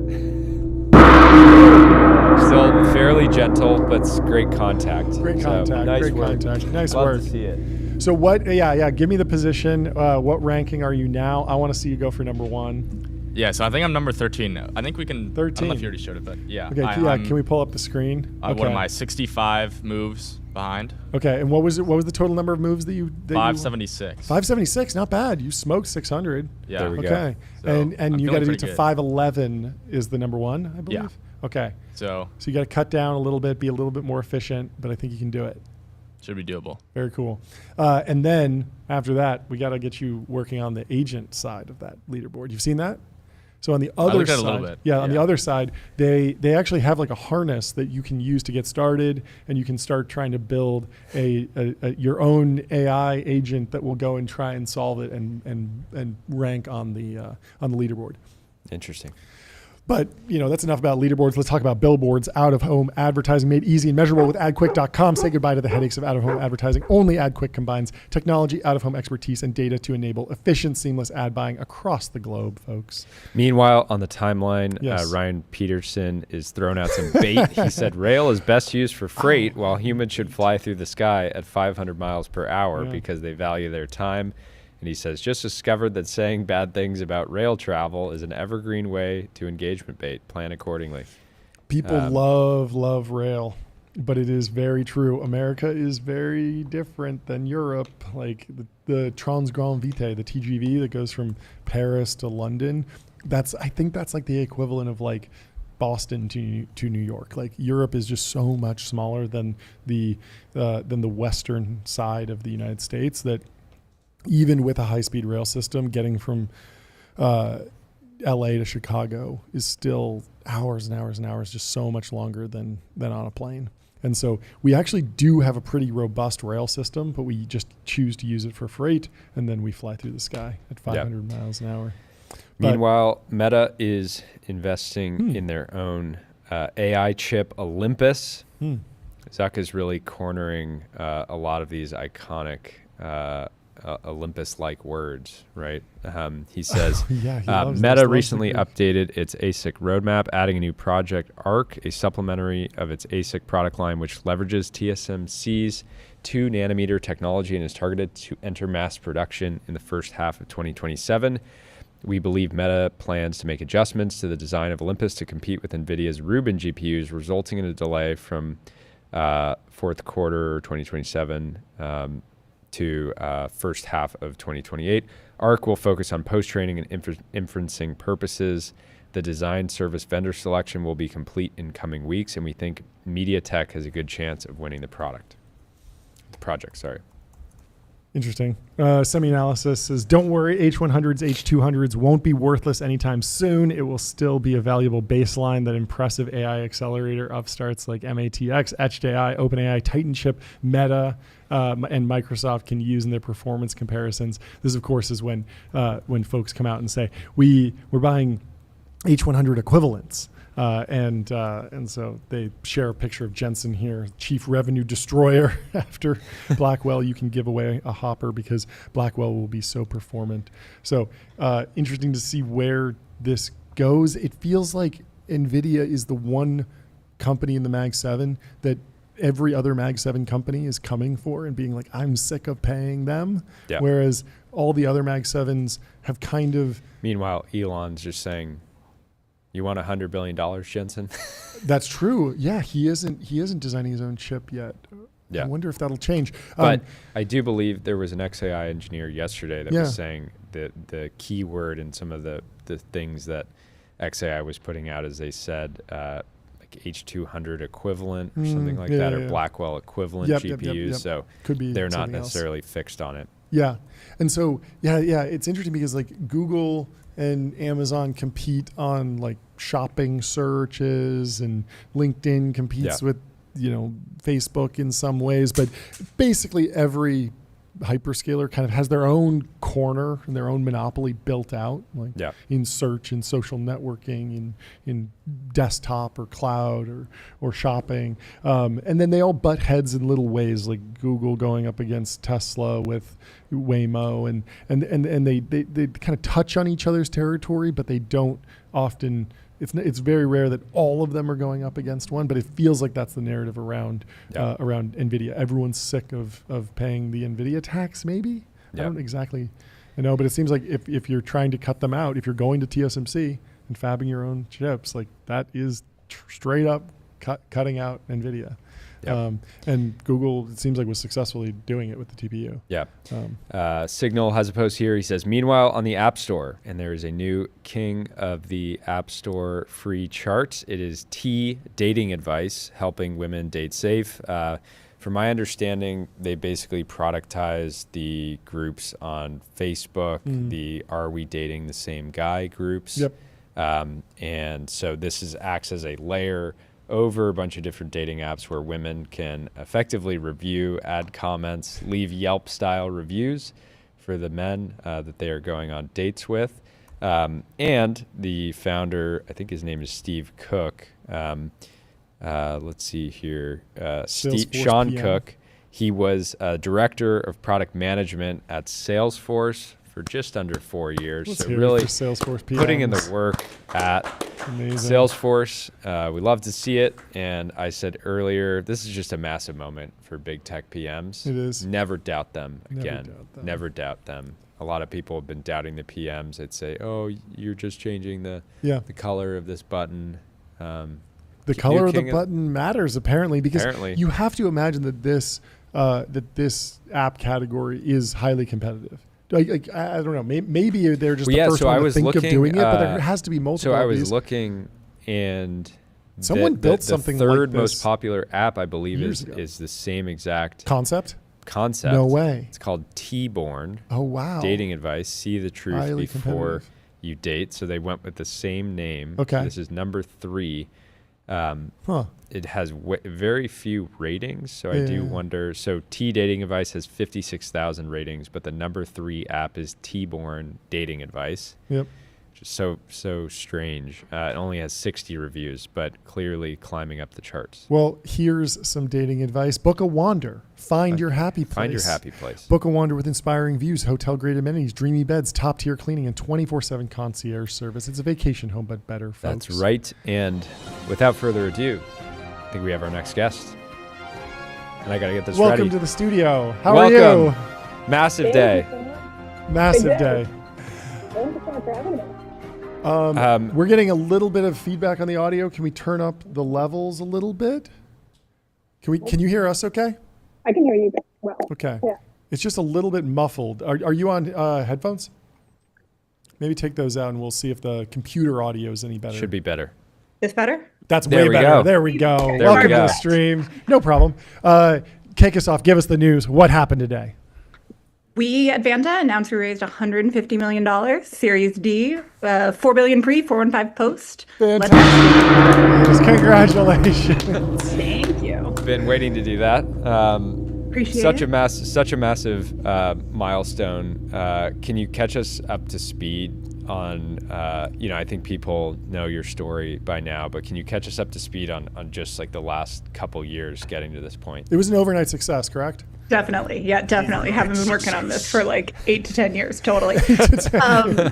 but he's counting.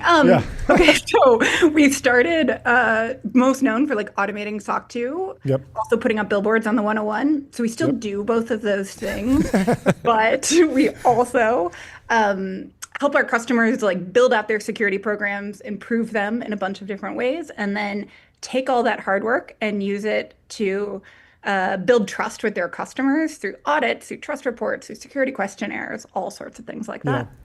Is the characterization of Vanta as like a point solution company, at least when you started the company, correct? Is point solution a pejorative in enterprise? Yes, it is. Now, okay. did you see Yeah. Break that down. Why is it? Is it all because of Parker Conrad, who's a friend who's coined the compound startup, and you have to do everything at once? What are the trade-offs of being point solution early on, and then how do you think about adding things on? Because there's probably some trade-off of you trying too much territory, trying to capture too much territory, you can't hold on to it. But at the same time, there's an easy argument if Christina had started and said, we're a platform. That might have been rough. At the beginning, could have been could have still been successful, but maybe a much smaller company. Yeah, so walk me through that journey.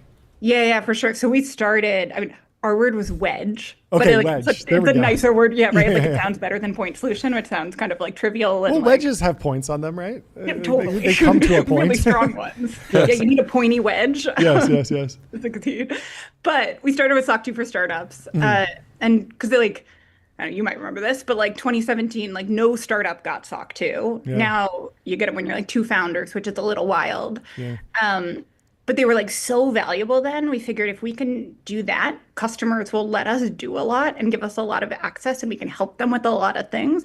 And then we can use our pointy wedge to expand into like a platform over time. Yeah, and I'm like joking, but like that was a seed pitch. I posted one of the slides from it today. It was like truly the 2018 pitch. And so it's kind of cool to be here, a little bit later. And were you getting pushback on like market size at that point? Were people saying like you're going to need an act 2 basically? Oh, totally. Okay. People weren't even like, you need an act 2. It's like, you need a new idea.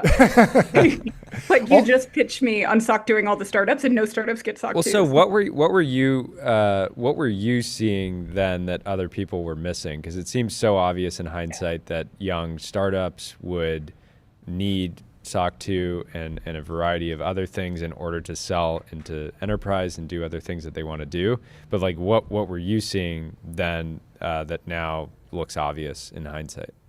I think it was this, like, if you could make it easier, like less time, not necessarily less money, less time for a startup to get a SOC 2, they would 100% do one. Mm-hmm. The problem was you like had to give your CTO up for a year, who would go talk to a bunch of accountants and like then become very sad. And so like no one would do that. Yeah. But if they didn't have to do that, everyone would go sign up and press the like fast SOC 2 button. Yeah. I don't think it's an obvious idea at all. Like when you start a company, most people think, I need a laptop. I'm saying it was non-obvious then. That's what made it a great opportunity. Totally. But it was clearly obvious to Christina and the team. What do you think of the, it feels like you're one of the success stories of like selling to other startups early on. And there's been this like criticism people have bubbled up of like, it's this kind of like circular economy that happens in the startup world. We've seen a lot of people break out of it. What's the secret to breaking out of it? Is that still a good wedge? Is that still a good go-to-market? And just kind of what are your thoughts on that idea of like, being a startup that sells to startups? Yeah, well, first, I appreciate the use of the word wedge. I still actually think it is like a good idea. There's like definitely some like circular Ouroboros thing in certain partially because like especially early stages, everyone cares about growth. They don't care about your costs. And so there's like can be some amount of trading that happens. We tried not to do that. And I think actually the couple of times when I did that, it just blew up later. Like it was a bad idea. Yeah. But I think with that, you like hopefully have startups that are growing. Like you have the cursors in your user base, you have the ramps, you have the whomevers. And then those customers like push you up market, whether you're ready or not. And if you can hang on to them, you can like start serving bigger customers, but kind of you need that growth out of the startup base too. Yeah. On that note of like people care more about growth than costs. Like were people ignoring margins early on? Oh, were you paying sure. attention to margins early on though? Not at all. Okay. No. What are those? Exactly. Never heard of them. Software. Non-AI software. Then talk to me about, we were just talking to another entrepreneur who has kind of a wedge type of product and is expanding, and there's this trade-off between take what you have into new places, either upmarket or international, versus add new products, new SKUs, and that's kind of an age-old question. How have you worked through it through the past couple of years, and do you have any like frameworks for thinking through those types of processes? Yeah. So I think that you do both, right? Yeah. Both is sometimes hard to do at the same time. And so what we did was like take the same thing if the go-to-market's working and, do it in Europe, do it in Australia, do it in Asia, right? And at the same time start to like build the muscle to build multiple products, because it is hard. Everyone talks about it's hard. And I remember being like, kind of why? And I don't know. I've lived through it. It's hard. I don't have a great answer. It's just like, the organization gets optimized around like doing the thing you're doing, and you have customers and you have revenue, and it like all reinforces itself. And so when you want to go take a group of people and do something that has no customers and no revenue, you kind of can, but it's just weird. It is hard. Are you big on, is it Gresham's law, the idea that you like ship your org chart? Have you noticed that? Yes. No. Gresham's law is bad money drives out good. I don't know the one I'm talking about. It's a different law, but it's this idea that you ship your org chart. So if you have an org chart that's heavily international, you're just going to wind up selling internationally. Do you think about it from that perspective? It's Conway's law. Conway's law. Yeah. Conway's law. Yes. Have you been through the ringer of Conway's law? Have you learned how to fight it? Have you learned how to deal with it? Oh, totally. I think I've like learned like you can't fight it, and so you just have to change your org chart sometimes. Okay. Yeah. Right, because you're like gonna ship whatever your org chart is. So like try to make your org chart the thing you actually want to ship. Does that make sense? Yeah. I've noticed that. What's like the correct way to keep morale high while basically doing a reorg and telling someone like, hey, you're going to be working on something different, but you're talented and we like this, but it's just like, it makes more sense for the business to do this. So you're over here. Like, I mean, beyond all the like, be honest, like actually say, or like make sure you believe you're saying those things when you're saying them. I think we went through a phase, or I went through a phase where like, you tried to like, we reorged kind of a lot. And it was because you like always did feel like you had a better structure. And it was like, that was too much. Also, like, it doesn't matter. Let the org chart like hang out for 6 or 9 months. Don't change it every quarter. You're just going to drive people crazy. Which sounds really obvious when I say it, but yeah, of course. That one. Yeah. What are some like any new technology trends that you're seeing across the customer base in terms of like challenges and ways that you guys are reacting? I can imagine social engineering, like, hacks and challenges must be skyrocketing, but what are you guys seeing broadly? So that's a good one, especially with like AI and deepfakes and, the like text message gift card scams, but like ratcheted to 100, like really good versions of those. Yeah. I think the other thing we see, especially for our European customers, is they just get a ton of pressure from European enterprises on AI. Some it's on AI in general, some it's on the American model providers, especially the ones you might guess, right? And there's just like all this kind of default skepticism in Europe that then if European startups... And that's around like data usage and... Yeah, exactly. And just like, I don't trust OpenAI, and so don't send any, like, I don't even want to use a tool that uses OpenAI. Yeah. Like a CTO or CIO saying that basically. Right. Yeah, that makes sense. Do you think, I want to know the thoughts on just general competition when you're selling a wedge product from bigger companies that might want to add this on as a feature. We've been talking to a bunch of founders about how to deal with competition from bigger companies. What have you been through? How'd you get through it? And then I want to talk about how that landscape is changing. Yeah, so we've been slightly different. It's like we never really had competition from big companies because people didn't build what we built before. They built vertical task trackers, but no automation. What we had was in the COVID boom, lots of folks decided to start Vanta knockoffs. And so we had like a round of that and kind of went through the gauntlet that, like gone through that whole roller coaster, and now we're on the other side of it, but sort of different. How did that manifest? Was that like pricing pressure or just like having the market slice up differently, needing to reprioritize or kind of double down on kind of territory that you kind of claimed and felt you were confident on and then had to retrench a little bit? Some of all of it. I mean, I think in the early days, we were kind of probably in retrospect, like too pleased with ourselves. Sorry for like coming up with this category and this product. Sure. And like the honest answer is like no customer care. I mean, they care, you know, or like they're very supportive, but like they just want the best product for them. And that might be the first one in the Yeah, space. they're not like, oh, you created the category. Great. Then I won't look at my other options. Exactly. Like said no one ever. Yeah. Right. And so I think it pushed us to be like, okay, we did whatever we did years ago. Cool. What have we done lately for customers? Like, what have we done today? What have we shipped, you know, this week, this quarter, this month, what's day? So it's that piece, which I think we got a lot stronger because of that. And then pricing pressure for sure. Because in our space, because it's sales all the way through, like there's no self-serve trial. The dominant strategy for a competitor is to like copy the demo, do the same demo, and then say, hey, prospect, these products are the same. You're right. You just saw the same thing, but like we're 30% cheaper. So like, why would you go with Vanta? Yeah. And like we kind of learned what to do with that.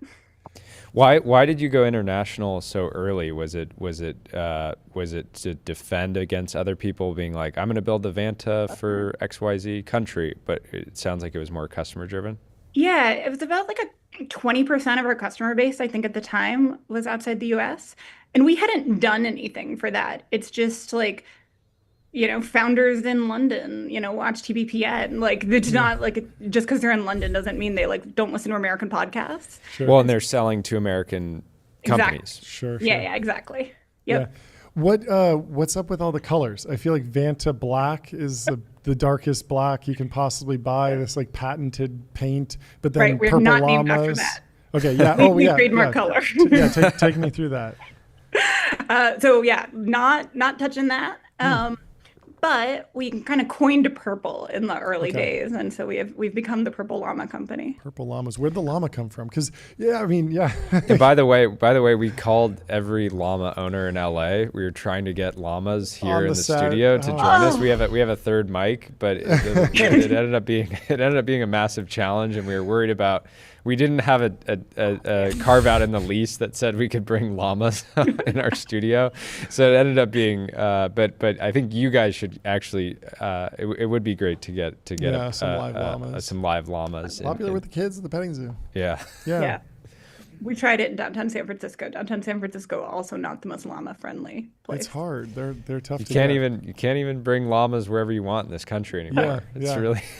What is it coming to? It's a disaster. On the kind of the AI, like on the AI story, there's like this question of that I've been noodling on with a lot of founders about like, is AI a reason to launch a new product that the customer feels? So an agent, a prompt box that they interact with, versus just, hey, behind the scenes, we're going to use a ton of AI. You're not even going to know. It doesn't really matter. But the product's just going to get better, more efficient. Maybe our margins go up. Maybe we are delivering things that we want to deliver you faster, more reliably, more accurately, all these different things.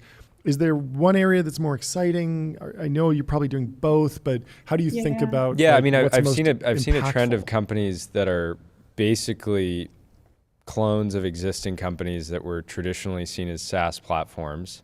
And they come out and they're basically like, we're this, but it's an agent. And then if you look and try to understand the product, it ends up looking exactly like SaaS with maybe a slightly different workflow. But I don't know how much more valuable it is to customers or if it's actually a better experience. Yeah. Oh, totally. There's like, it's an agent, but actually it's a forward deployed engineer, but actually it's like a founder pressing all the buttons. You know, and like, I did that. It's a CRUD app. Totally. It's a CRUD app with like the founder like pressing buttons at 11 p.m. at night. So like definitely that. I think it'll get better over time. To the first question, like we do a bit of both. It's actually more AI in the background, just doing stuff.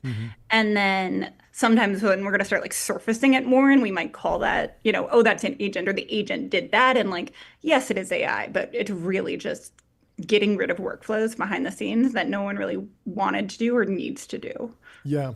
Yeah, I've been personally experiencing it in Gmail where it was very easy for them clearly to like add an extra panel with like, now you can chat with your email inbox But for me, the search still doesn't work. And so I would much rather that just every email that comes in gets condensed down, summarized, and then when I go to search, it really knows what I'm looking for, and it just gives me a better product behind the scenes. But that's probably like a harder technical challenge, or maybe just it's just less experimental. So people are kind of debating. Yeah. What about in terms of like internal productivity? We were talking to a friend earlier that said that he's seeing there are examples of 10x engineers going to 100x engineers because of tools like Cursor and Windsurf and Devon, Cognition, all the different tools that improve developer productivity.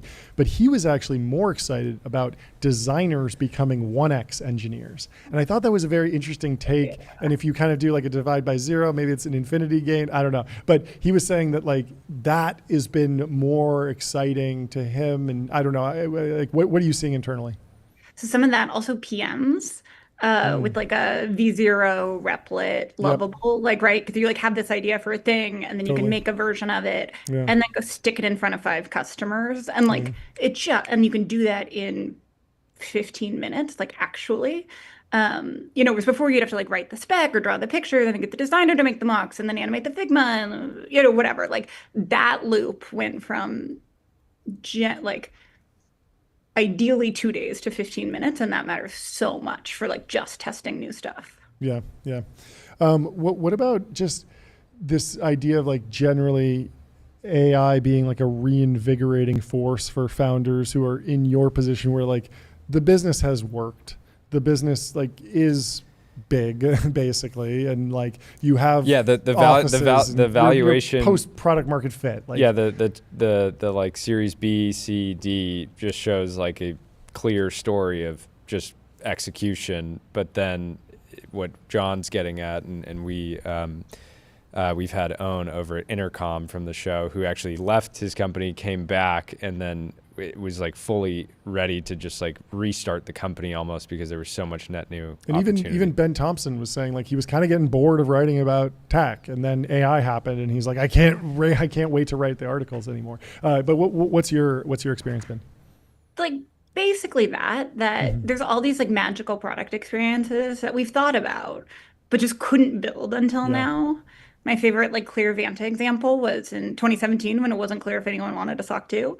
It was clear people answered security questionnaires, like those long spreadsheets of questions. Yeah. And so we wanted to automate those and tried, and like weren't good enough ML engineers and libraries weren't good enough that we didn't and went down the SOC 2 path. Anyway, it's kind of working.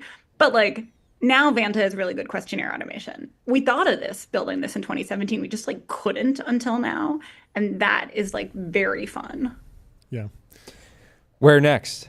You guys have just been chopping wood, seemingly like just executing day over day. But where are you going from here? Hardware.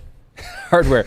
AI pendant from Vanta. It captures every. If you say a single word if you say a single non-compliant word, it just snitches on you. No way to say trust like a constantly listening AI pendant. Exactly. Yeah, but what's next?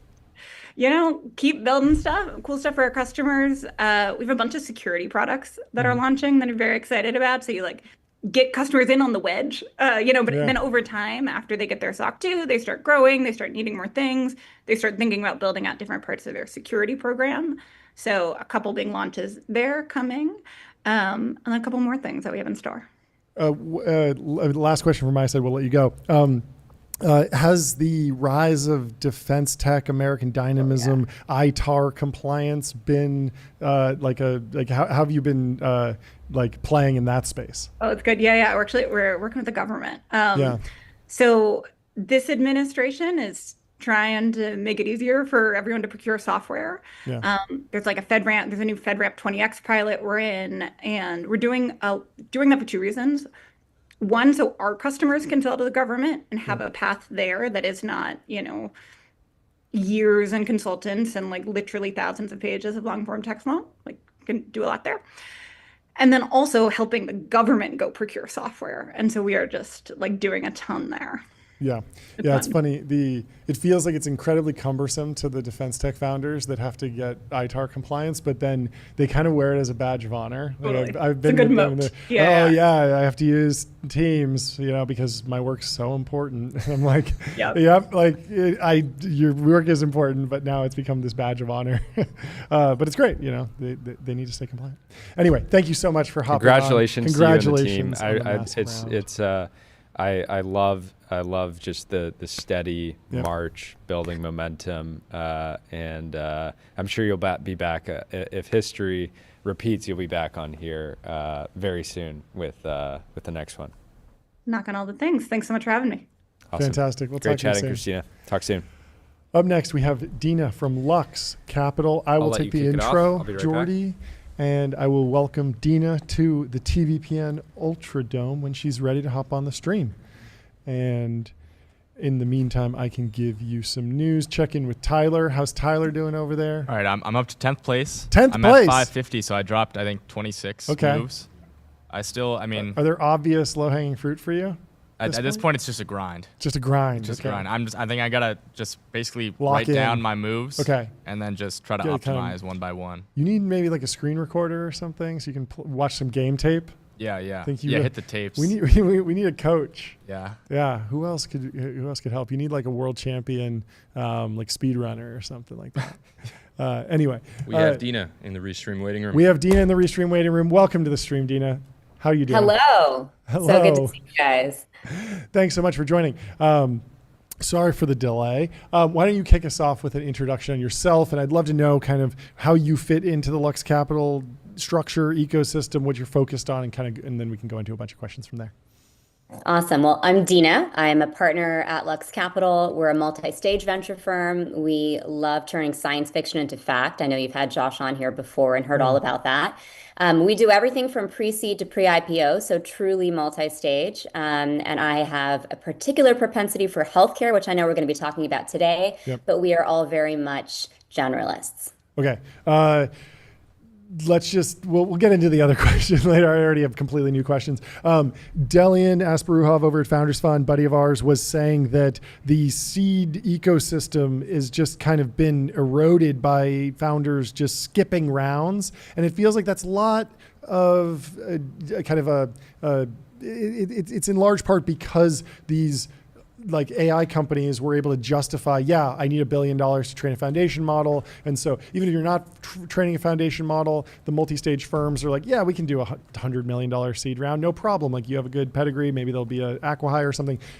Where is the pre-seed market? Where is the seed market still interesting? Or do you disagree with that entire take and you think it's never been better?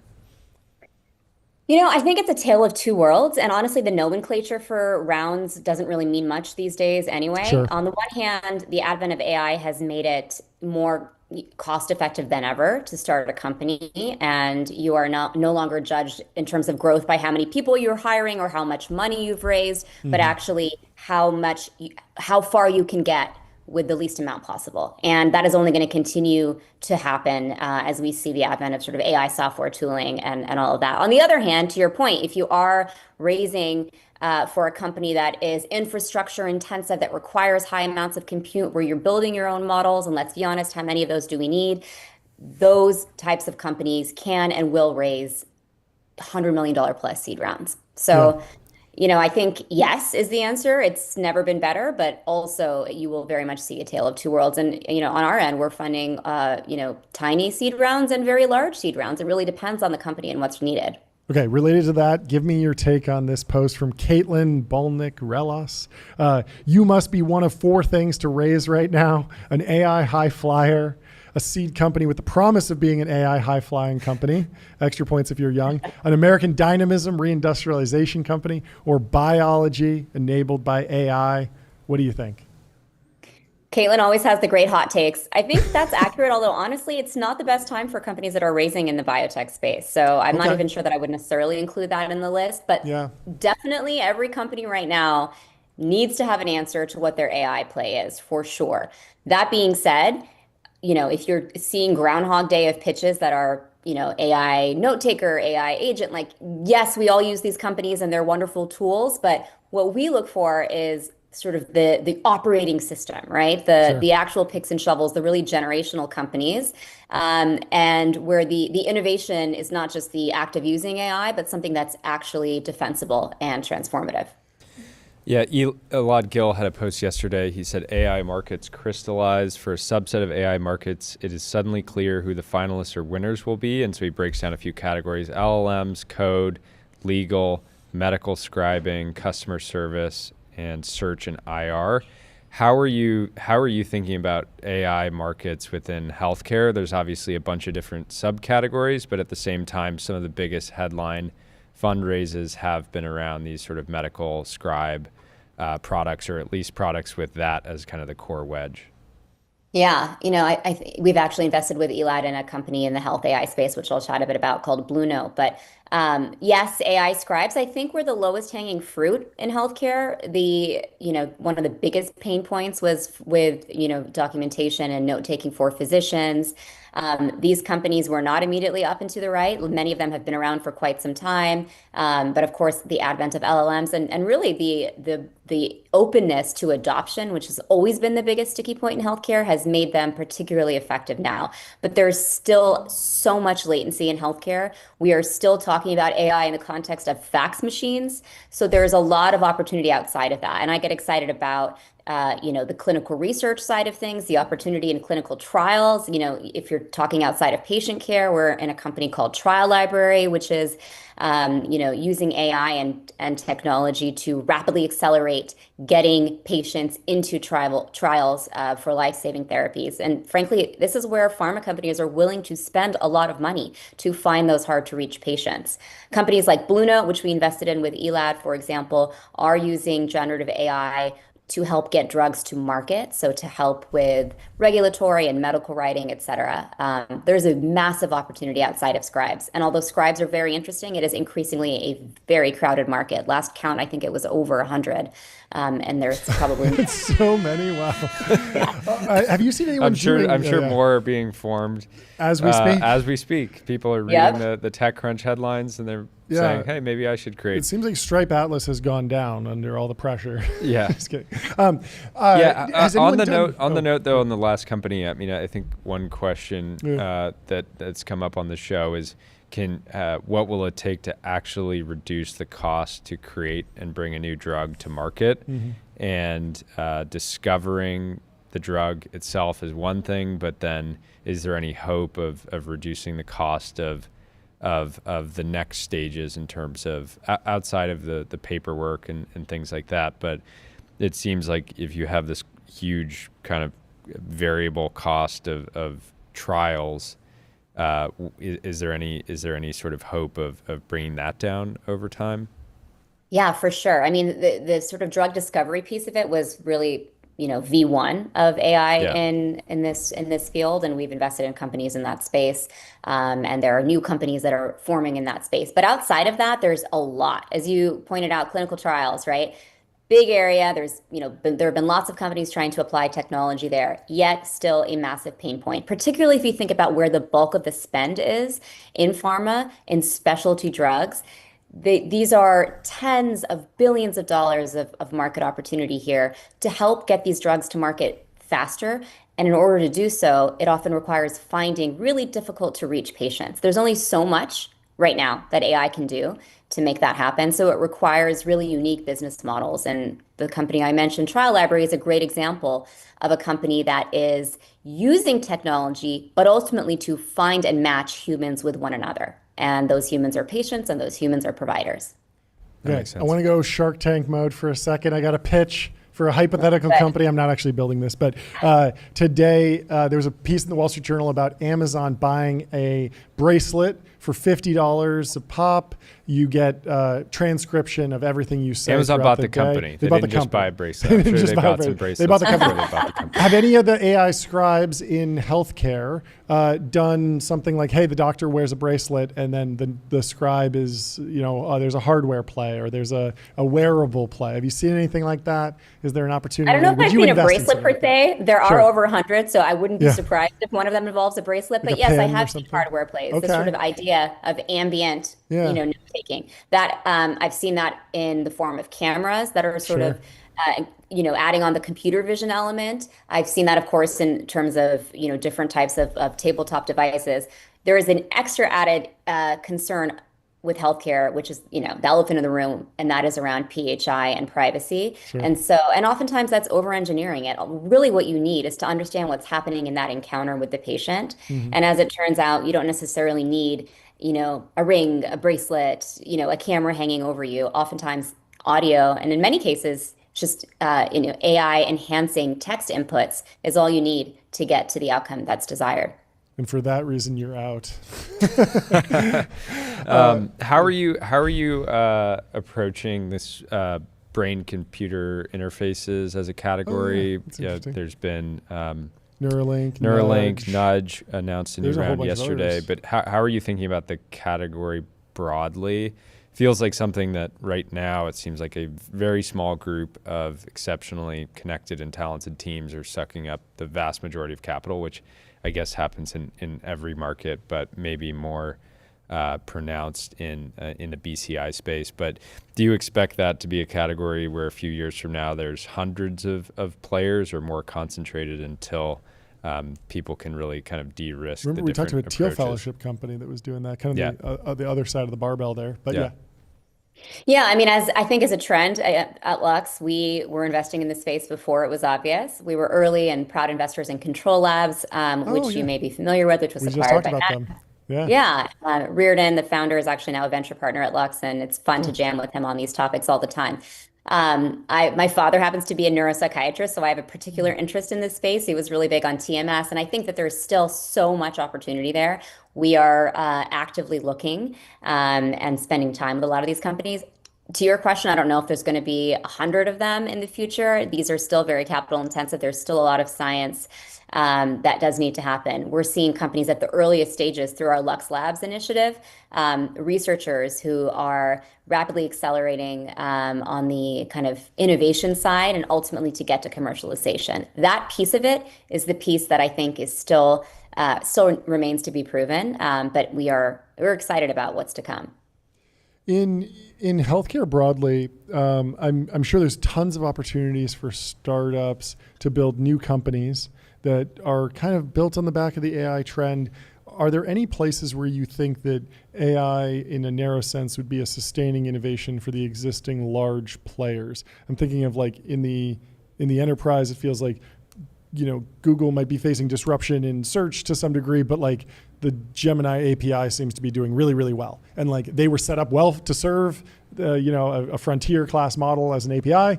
And so they're leveraging that, and they will continue. And Azure has seen a similar thing with Microsoft. They've been beneficiaries, and in many ways it's been a sustaining innovation for them in terms of cloud. But what is the shape of like the big players in healthcare? Where are they going to like just completely win? So you probably want to stay away from it as a startup folk. I love this question. I don't know if you guys know this, but I actually got my start in healthcare at Google, helping to build what eventually became Google Health.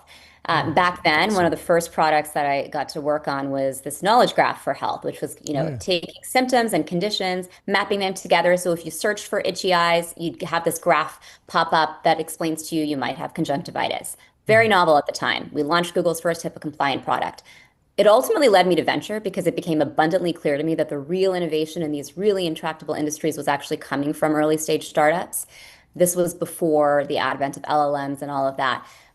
I ultimately think that these big tech players are obviously going to be key distribution partners. Google is still the digital front door for a lot of healthcare. Increasingly, OpenAI and others are becoming that. But it is still where so many healthcare encounters begin, before a patient even knows that they're a patient. That being said, do I think that the top innovative companies in the healthcare space are going to emerge from these big tech companies? Unlikely, but I think that they will thrive and exist in partnership with them, and the hyperscalers, when it comes to AI, are always going to play critical roles. Yeah, what role are the big tech equivalents in healthcare playing? Like, this is the big insurance networks, big hospital networks. I mean, we've heard General Catalyst is buying a hospital. I don't fully understand the thesis there. Haven't fully dug in, but what are the bigger players doing that might where they might just be just default beneficiaries of new tech trends? I mean, I spent a lot of time speaking with the leaders of some of these companies. Obviously, they're critical, important partners to our companies, and they are rapidly looking at solutions in AI. So they used to be bottlenecks. These are the distribution partners. Selling into health systems has always been a slog. Ask anyone who's done it; they've got the gray hairs to prove it. I was in a board meeting recently, actually, with a major executive from one of the biggest national payers out there, who blew my mind talking about how they were thinking about adopting clinical AI. We're talking actual bots that are engaging with patients in a way that was far more ambitious than even some of the most out there VCs that I had seen. If they're doing it that fast, like, we need to get on this quickly. It is clear that in healthcare you want to meet patients where they are, and this is where patients are. They're using these tools constantly. Providers as well. There's a new generation of providers who expect more digitally. And as you can imagine, and you see this in pretty much every major earnings call from these payers, this is no longer just a nice to have, it's a mandate.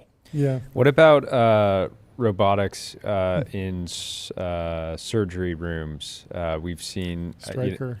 I mean, Neuralink specifically has talked about building basically their own system in order to do these surgeries. That's like a very they built it, they're using it, very kind of like narrow use case for something that they're doing. But how far out do you think we are from robots conducting kind of routine surgeries? Let's say you need to get an organ removed or something like that. Is that something that you'd bet on a human still doing 10 years, 15 years, 20 years from now? Or are we going to be at a point where a human is sort of kind of observing a robot, working, but not necessarily like doing the actions themselves? I mean, it's already happening. So we're not talking about 10 years from now. It's already happening across the board. And robotic surgery is an area that we've invested quite a bit in. You may have heard of a company called Auris, which was acquired by Johnson & Johnson, in which we were lead investors. It's happening in other procedures, in ultrasound, in IVF. We have a company that's on the software side, but enabling computer vision through IVF. If you've ever had, I don't know if any of you have had surgery, but many procedures that used to be highly invasive are now done laparoscopically through robotic surgery. So it's one of the areas in healthcare actually that has seen the most adoption. And it's still human assisted in many cases. A lot of that ultimately comes down to, to patient preference as well as liability. But I would not be surprised if we increasingly move more and more to a world with, robots at the forefront of surgery. What was your take on VGCMO's post kind of outlining therapy potentially as one vector that OpenAI's ChatGPT core product could be impactful? That feels like an example of health was the other big category that she laid out as well. Huge. Yeah, it feels like meeting customers where they are, and yet all of a sudden we're talking about, a research nonprofit is now competing in the healthcare space. It feels like it's definitely like an unexpected turn of events if you were looking at OpenAI as a health investment a decade ago. Yeah, totally. Well, Fiji's amazing. She's become a friend, and we actually met in the context of healthcare. Cool. So I know it's an area she's deeply passionate about. It's not surprising. It is wild, but it's not surprising. Again, meeting patients where they are, and particularly for a chatbot that does tend to err toward sycophancy, that's constantly telling you, "Great idea. Let's elaborate on that more," etc. Like ChatGPT, in an era with an epidemic of loneliness, can become a very close friend. It can, in many cases, diagnose. And there have been some really interesting studies published in JAMA, actually looking at the empathy factor, comparing AI to humans, and sometimes the AI actually does score better. Now, do I believe that therapists will be replaced by AI in the near future? No. But the fact of the matter is people are already using it. The numbers are staggering. They're using it for this case now. And so I think what we need to think about is what are the guardrails? How do we ensure that you don't end up with the types of situations that have made headlines, whether it's suicides and so on. And how do you ensure that this is done responsibly? And I'm excited that someone like Fiji is at the forefront of that, because I believe that they are really thinking about not only the ethics, but the responsibility of having human lives in their hands. Totally. Yeah, it feels like something that's going to be like back and forth in the news cycle constantly, but ultimately, top of mind, and they have all the capabilities and teams in place to execute effectively in that category. But it's going to be a lot of PR back and forth, I'm sure. Yeah. Jordy, anything else? No, this is great. This is great. Thanks so Thank you much for for the hopping insights. on. Awesome. Great to chat with you guys. fantastic. Take care. Have a good one. We'll talk to you soon.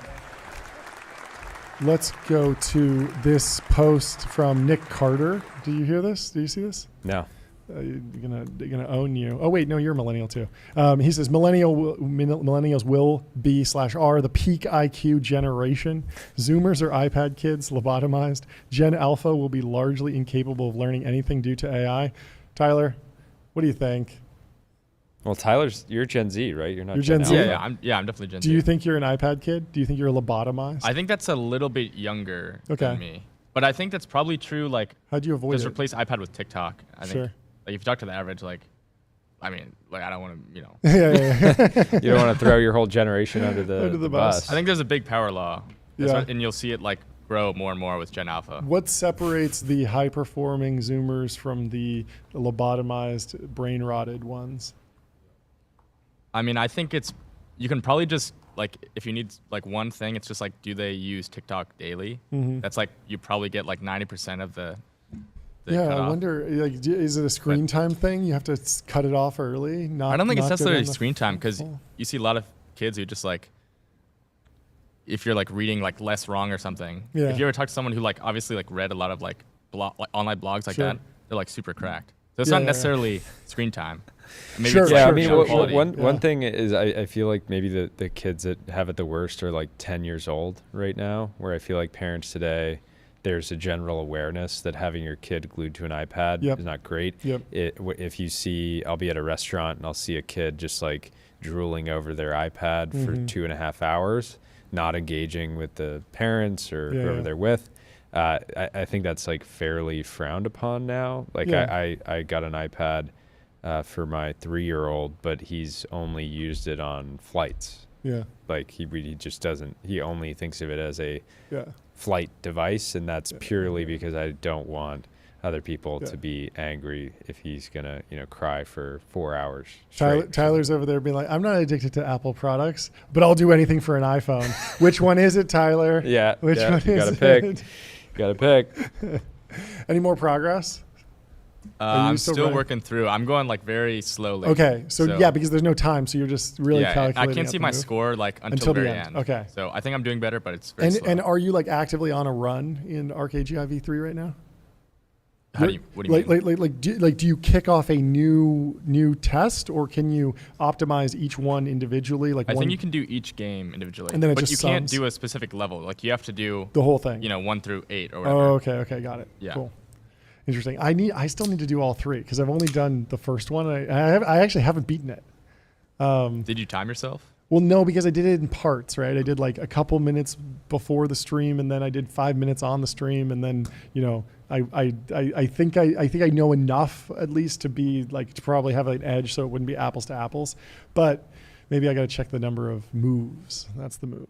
Okay. Well, we have our next guest here in the studio. Let's bring them in. Good soundboard, Jordy. What's going Welcome on? to the stream. How you doing? Welcome.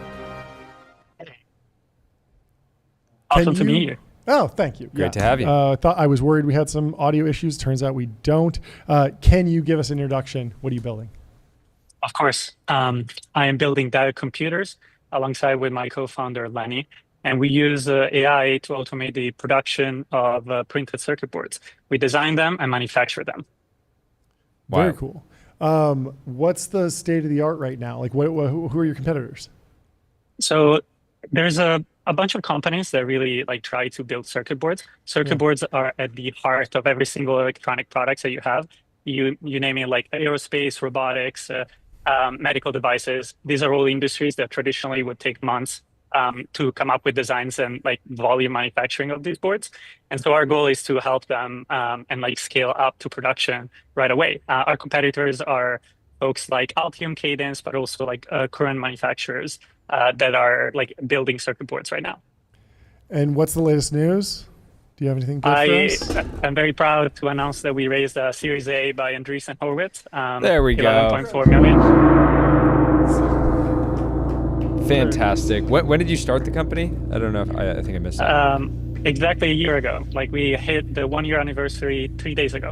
And am I looking at a virtual background, or is this actually your office? No, this is the Brooklyn Navy Yard. We build circuit boards in Brooklyn, New York. Cool. What is the core value proposition? Speed, quality, time? How do you think about like what are your customers asking for right now? So the real like thing that was very interesting to me is that we have fewer and fewer people that can build circuit boards at the highest like level of complexity. Mm-hmm. And these people are working at insanely good companies like Tesla, SpaceX, Apple, Meta, and they're very, very hard for other hardware companies to kind of like take away. And I used to be at one of these companies. I used to work at Apple. I used to work on custom silicon. So our goal is basically to democratize the way that we currently like build circuit boards and allow like from startups to large enterprises to take advantage of a very high-end type of workflow. And the only way we could think about how to do it is to teach large language models to actually generate schematics. And so like the advantage and the difference is that we use code to build our circuit boards, which is something that usually like is not done this way. Circuit boards are very visual. Like you can think about them almost as like Figma. What we do is like more like web design, like CSS and code that then gets rendered into like an actual circuit board. It's called artwork. Is it like okay to take a circuit board schematic from an existing product? I remember we had this founder on, I think it was the Matic robot, and he had, was that right? Or we had some founder on who had printed on their circuit board like hi Amazon, because they knew that Amazon was going to take it apart and like try and understand how they were doing what there was. I might be messing up the company names, but it seems like there's some proprietary information in the like yes, there's amazing data and amazing engineers at these big companies. They're making these circuit boards, but they're probably not okay with you just taking that as training data, or maybe it's legal. I don't know. What's the deal there?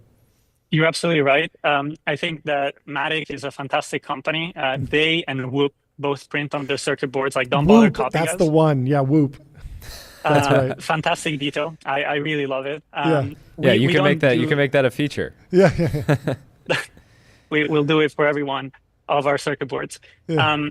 Data is actually like the most important part of this. Yeah. So like there is no easily available data for this kind of problem. Like whereas on code, you can basically take GitHub and kind of like start training your models on very high-end like data that you can use. Part of like what we are doing at Diode is we're rebuilding the data set from the ground up. And so there's a lot of like data annotation, data cleaning, like generating new types of data that we can use to improve the models. And we're about to announce like next week a partnership with like a very large like software open source project. And our goal is basically to contribute back to the community, generate this data that like we're going to use to train like better models without going and like touching on proprietary data. Like we own our own designs.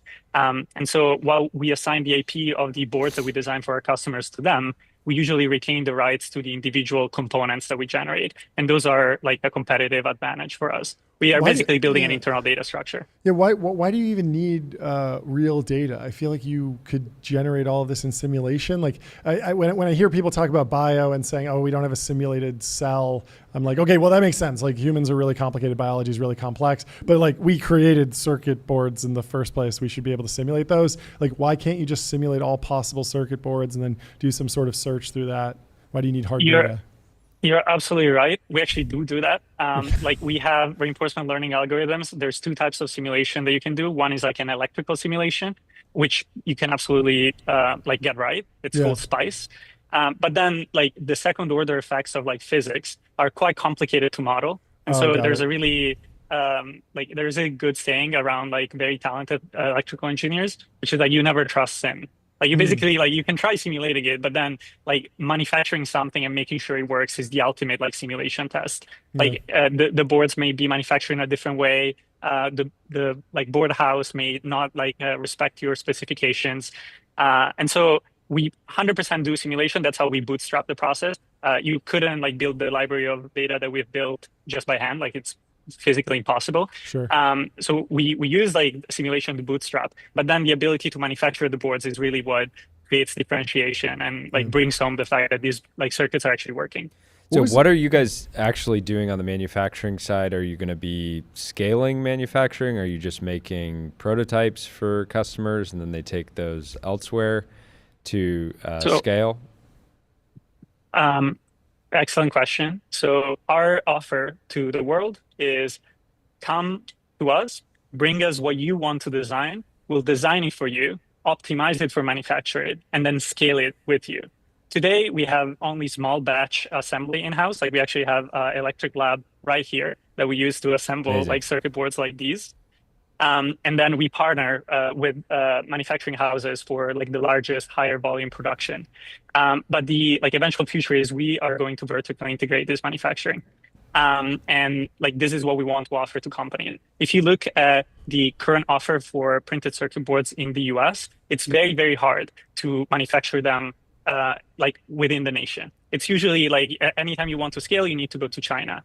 And we think that the way to solve that is basically by making all of our design look the same from a manufacturability standpoint. So we can generate volume and like bring it to all of our clients at the same time.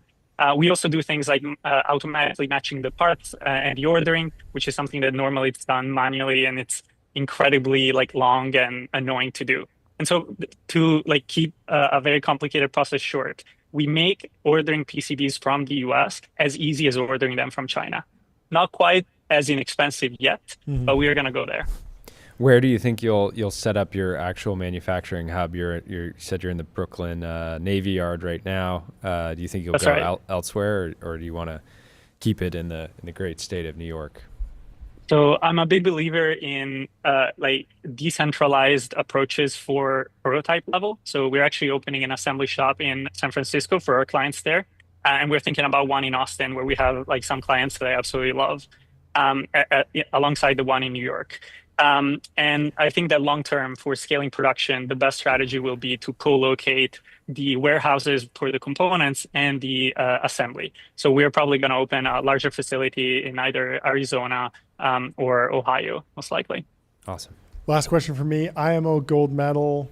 What was your reaction to the news? And is solving IMO level math useful to you? Do you think there will be transfer learning from that model into the circuit board design domain, or are we in the era of spiky intelligence where until you RL on that particular problem, you're not getting generalizable results? I think even if we were in the era of like spiky intelligence on like RL on a specific problem, like circuit boards are an absolutely like good way of doing this. Like conceptually, a circuit board is orders of magnitude simpler than silicon design. Like before, like building circuit boards for a living, I used to do like custom silicon designs, and those have been like represented as code for years. This is 100% an RL approachable problem. I do think that the IMU news is fantastic. Like clearly, there are incredible returns if you do train on like a very specific set of data. I think that the biggest moat will be in the data. Like what we consider to be our competitive advantage is not really like training new foundation models. We actually rely on like foundation model improvements in the wild. And our like entire model is based upon feeding those models with better and better data and being able to fine tune and reinforcement learning train very specific parts. Like one of them is like the model that spots mistakes. That's how you tell like a good generated design versus a bad generated design, and you can ground the model in reality and physics. That makes a ton of sense. Thank you so much for stopping by. We will talk to you soon. Congratulations on the raise. On crossing the 1 year milestone. Fantastic. And getting an A done as well. Great stuff. Thank you Have so a good much. Rest of your day. Enjoy. Talk to you soon. Bye. Cheers. And up next, we have Ylan, who I met and Delian was mentioning was building a company in France. Now he's building a company in America. We're going to dig into the differences between the two countries, figure out which country is the best. Get to the bottom of it. Hey, how you doing? What's going on? Hey, I'm good. And you guys? I'm good. Great. We met at Miami Tech Week a few years ago, correct? Yes. That's yeah, right. Actually, and I remember you telling me quite specifically you didn't see yourself starting a venture business, but a venture-backed business, but you said media was something you were very interested in. So it looks like it turned out quite well. Here we are. Here we are. But yes, give me the background on your journey. We'll get to the current company, but I want to talk more about building a company outside of America. Delian gave us a little bit of the background, but I wanted to just hear that journey and kind of tangle with it for a little bit. Yeah. So I started a company called Cala with two co-founders, probably a bit more than 8 years ago. The vision and the mission was to basically make real food more affordable by using robotics and AI to automate the back kitchen operations. And if you look at the typical P&L of a restaurant, it's like 30% food cost, 30% people cost, and 30% overhead, real estate, rent, electricity, those sort of things. And like the 10% EBITDA margin, if you are performing well, a lot of restaurants are actually losing money. So that was the vision. We said, okay, we can actually build machines and robotic systems to bring down operating costs, to bring down the required footprint of a restaurant to run, which means we bring down overhead as well. And hopefully we can reinvest part of those gains into better quality ingredients to make the product more affordable and more higher value. And then we can also make the restaurant itself more profitable, thus more scalable. So that was the vision. We basically ran the company for 8 years. I did a bunch, like an ungodly amount of mistakes along the way. But in the end, managed to have 5 very, very, very profitable restaurants. Basically, give you a few numbers, but like 60% retention, customers coming more than once a week, 95% customer satisfaction. Can give you the profitability numbers, but much higher than what any other restaurant has achieved in the world thus far. And so the thinking from there was, okay, we have those great first results with the 3 restaurants. Let's start scaling.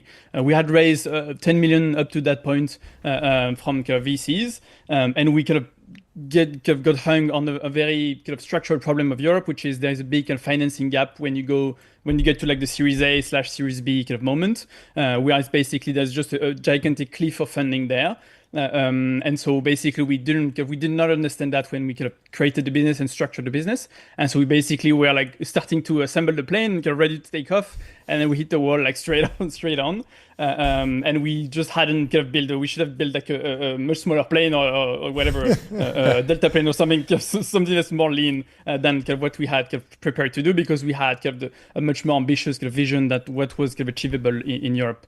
And the thing that's quite specific and that Delian was referencing a few days ago on the show was restructuring the business to go from the handful of restaurants that were like very profitable and a very high HQ cost, trying to restructure that to get to a profitable break-even point at the business level was basically on paper possible. Like we could have cut down cost enough to make the business profitable, but just pure French regulation prevented us from doing that. Just the severance cost, Delian put it quite well. Like purely the severance liability was higher than the cash on the hands we had at the time, and we had quite a lot of cash, and still it was like a lot of money that we had to pay in severance, and plus other liabilities around that. And so in the end, we basically tried to talk to the regulators, to the government, to any structure that was around us to try and find a workaround. But we in the end we couldn't really go beyond what the laws and rules allowed, and so we had to shut down the business around a bit more than 2 months ago, which was quite a shame. I was very, very angry throughout the whole process, which obviously painted up in the past few weeks. And when I met Delian a few days after the decision from the court came down, I was still on the fence about what I wanted to do next. I was still thinking, should I? Well, I'm still very angry about this. Yeah, one thing I would just highlight, the idea of using robotics to deliver better, cheaper food was not novel. What was novel was actually getting it to work, right? Like so many people have tried to do this in the United States. This is a graveyard. Yeah, it's an absolute graveyard of companies with super talented founders and teams that, for some reason or another, couldn't. Like, it's hard enough. Dave Friedberg started one, Eatsa. Yeah, and it's rough go hard there enough too. Many It's people. was interesting was the other way around. Like they automated the front of house, not the back of house. That's true. But a lot of businesses, like I could kind of give you 20, 30 different businesses that I've tried. And I think up to that point, we are the only business that had, and technically Sweetgreen does as well, but had kind of proven, let's say, kind of incrementally positive kind of a return on investment on the whole investment of a restaurant. Meaning, like if you actually invest the money it takes to build the machine and put it in the restaurant, you actually end up with a higher ROI on the whole investment than if you are just launching with a normal team. I think Sweetgreen is the only restaurant that had this kind of apart from us, and for them it's not very clear exactly how they achieved that in terms of kind of how transparent they are with the numbers. But yeah, other than that, I don't think anyone had even made actually paid back a single installation of a robotic system in a restaurant. And so yeah, we are very proud of that result that we got a few years ago, and then we managed to launch more stores, get more revenue, get stores doing very high kind of EBITDA margin. But yeah, in the end, kind of couldn't really get there with Cala. And I think in the end, the biggest mistakes we made was definitely starting the business in Europe. In France specifically, there's just the market and let's say the whole ecosystem is just not made for ambitious plays. And like if you want to build something ambitious, you can't really do it there. Yeah. Do you think that the restrictions and the regulation that you ran into, are those broadly popular, or are they kind of like legacy rules that if you put them up to a purely democratic vote, most people would say that doesn't make any sense? Because there's a lot of legislative and regulatory cruft in America that isn't popular but hangs around and people just kind of deal with it. But what is like the mood in France around this? Like it sounded like there wasn't very much like public outcry, but it feels like a situation where kind of everyone loses because the customers were enjoying the food, the employees were enjoying their jobs, you were enjoying building this company, and now they all go away. Yeah, so this regulation specifically, I don't think it's known enough. Like company going bankrupt is not something that makes national news. Sure. So it's not something that people have top of mind. But I think overall people would probably support it because what the regulation actually says is just that when a company kind of goes bankrupt, the employee gets pretty high severance, meaning they don't have to find a job straight away, or if they can't, they can take a few months to find it and it's fine. So I think with the very kind of socialist kind of a mental model that most French people have, I think this would probably be popular.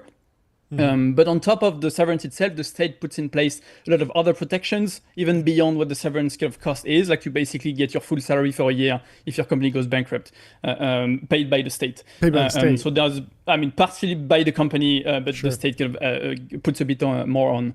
And so there's a bunch of those rules that I think people would probably be kind of in favor of if they thought about it, but it's just not something that's top of mind for anyone. Have you talked to any other founders in France who went through something similar or had like cautionary tales to share? Because it feels like if this was widespread, we'd be hearing about it a lot and people would be starting to lobby or anything, or maybe just everyone leaves. I don't know. I think one of the reasons why it was so hard for us specifically is that so first we had our business, and so the HQ cost component is kind of harder to scale down than a typical kind of software business. I think that's probably one reason why it was hard.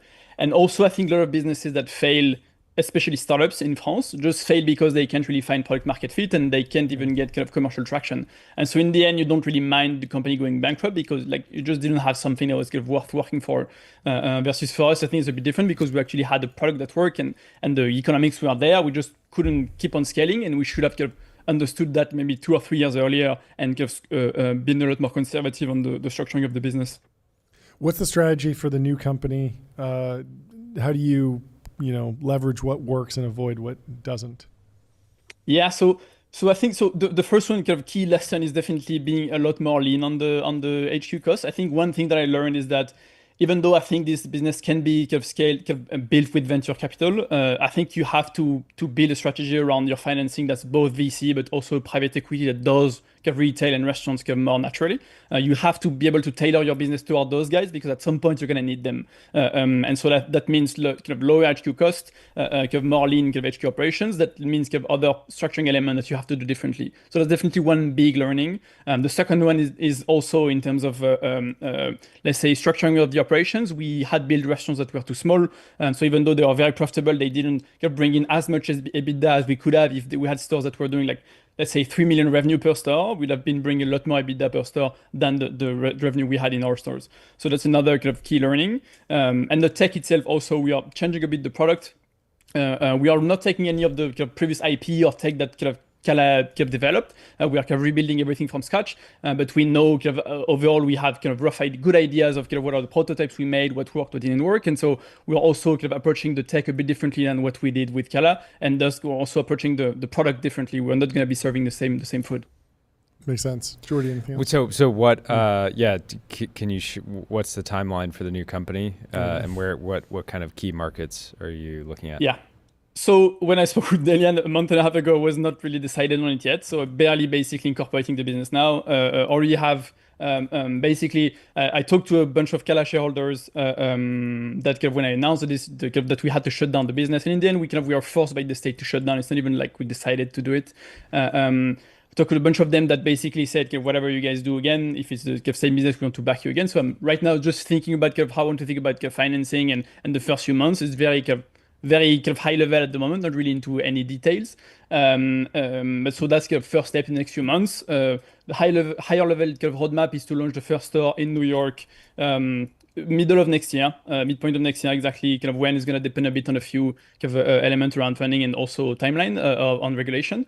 But yeah, the first restaurant in New York, going to launch a few restaurants there, and then pretty highly considering franchising as a path to scale a lot more aggressively and a lot more efficiently, capital efficiently than we did with Cala, where we own every single restaurant. Yeah, I think most people don't understand just how if you have a hit restaurant, concepts, and you can scale with with franchises. Not only can franchisees change their lives through that opportunity, but you can have what ends up looking like a software or better than software margins in that like super lean HQ and just printing cash off the top line. So and imagine if the restaurant itself doesn't do 10% EBITDA, but multiple X around above that, the amount of money you get out of the top line of the restaurant is just so much higher. That let's say you are a typical restaurant does 10% EBITDA margin. As a franchisor, you're going to take 5%. That's not a lot of value you're taking for you basically not doing everything, but creating the whole value in the end. Yeah. If you have a restaurant that does a lot more than that, you can get a much bigger chunk of the top line of that restaurant, and thus the gains into by not operating is also much better. Very cool. Cool. Well, good excited luck for you to come to the US Thank you guys. and build here. I hit you up when someday America. you're going to come to the restaurant. Amazing. Yeah, we'd love to try it. Awesome. Thanks so much. Thanks, we'll guys. talk to you soon. Bye. Bye. Great stuff. Tyler, any more progress? How you doing? I made it to 5th place. 5th place? Yeah. Let's so go. I'm at, my moves are 525. 525. You're hot 14 on the away. top. Up there. You might be a number one by the end of the day. Yeah. But it's pretty marginal. Like, It's hard now it's going to be hard from here on out. to squeeze out the last little bit of performance. It's Good all, job. It's all your mindset, Tyler. Yeah. Did Tyler win the iPhone? He did. He did. He He did.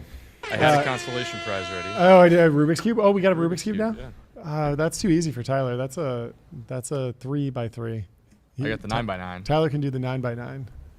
That's the next You challenge. say that you can do the 9x9. But that thing has not never been done it solved on It'll yet. be done by tomorrow. Yeah, I think that's tomorrow? the challenge. You should Okay, do it live. I can do it. Give me like Do it live. 20 minutes. Tomorrow. Do it live. Do it tomorrow on the stream. Okay. I Should wanna I see fully? some. I can fully Yeah, scramble You scramble can it. scramble it. Scramble You it. can start. It looks pretty scrambled to me. It looks like the hardest part is ahead of you. No, the hardest part is. Oh, is almost done. Okay. Nice. Little timeline. Yeah. Brian Johnson Says is Blueprint has been a pain in his butt. It's kept me from not focusing on the single thing I'm consumed with. How does the human race survive the rise of superintelligence? Every minute spent dealing with problems like why a supplier shipped us something out of spec is a minute not spent figuring out how to make Don't Die the fastest growing ideology in history, increasing our odds of survival and thriving. At the same time, Blueprint produces products my body and mind that bring my body and mind great joy. I rely upon them for my well-being. I trust it. So do tens of thousands of happy customers. After years of consuming, I am at a molecular level Blueprint. how big do you think the business is? Tens of thousands of customers. What do you think LTV is? I had thought or heard that it was at like $100 million. $100 million run rate. That feels about right. I feel like if you go into the Blueprint ecosystem, you go pretty hard. Yeah, you like could end up consuming six because products in a day. from for everything, and you Yeah. go. It's not just like one protein bar and that's it. It's like it has a whole variety of things to purchase. So yeah. Supplement companies continue to be undefeated in terms of monetizing health audiences. Yeah, especially if you have a big audience like he does. Yeah, he says, Blueprint is the best longevity stack in the world. That's not an exaggeration. Stack. It's meticulously designed based on scientific evidence, third-party tested, comprehensive, easy to consume, delicious, and priced to be accessible. And anyways, he'd go on to say that he's been basically attacked by people saying that he's grifting, that he, is the whole kind of Blueprint don't die ideology is meant to sell supplements. I mean, Netflix did a documentary. Wow, that's really, really big. But the news here is that he's hiring a CEO and a CTO who can lead the business day to day while he focuses on don't die. Yeah. And so, interesting opportunity here. There's a bunch of different product lines. They have Nourish, biomarkers, quantified, and I guess clinics are coming soon. I don't know that any exist yet, but they're raising money too. They need some hardcore builders. So yeah. I think this would be a great SPAC candidate, John. It's real revenue, charismatic founder. Yeah. Take it public, Brian. Just do it. Buy some meme stock for your treasury. Yeah, keep some GameStop in and the some corporate Bitcoin treasury. on the Just diversified memes. Yeah. Yeah. Some fart coin in there in the corporate treasury. That's the move. I can see it. What a run. He is such a master of earned media. It's so crazy. This is basically what, like a hiring post? He's saying like, I'm hiring 2 people. Yeah. Amazing essay, super viral. And then also a Business Insider piece that he gets coverage from and can screenshot. The master. What a beast. Siki Chen. How does he do it? Putting up massive numbers. His portfolio company just exited today and he got paid.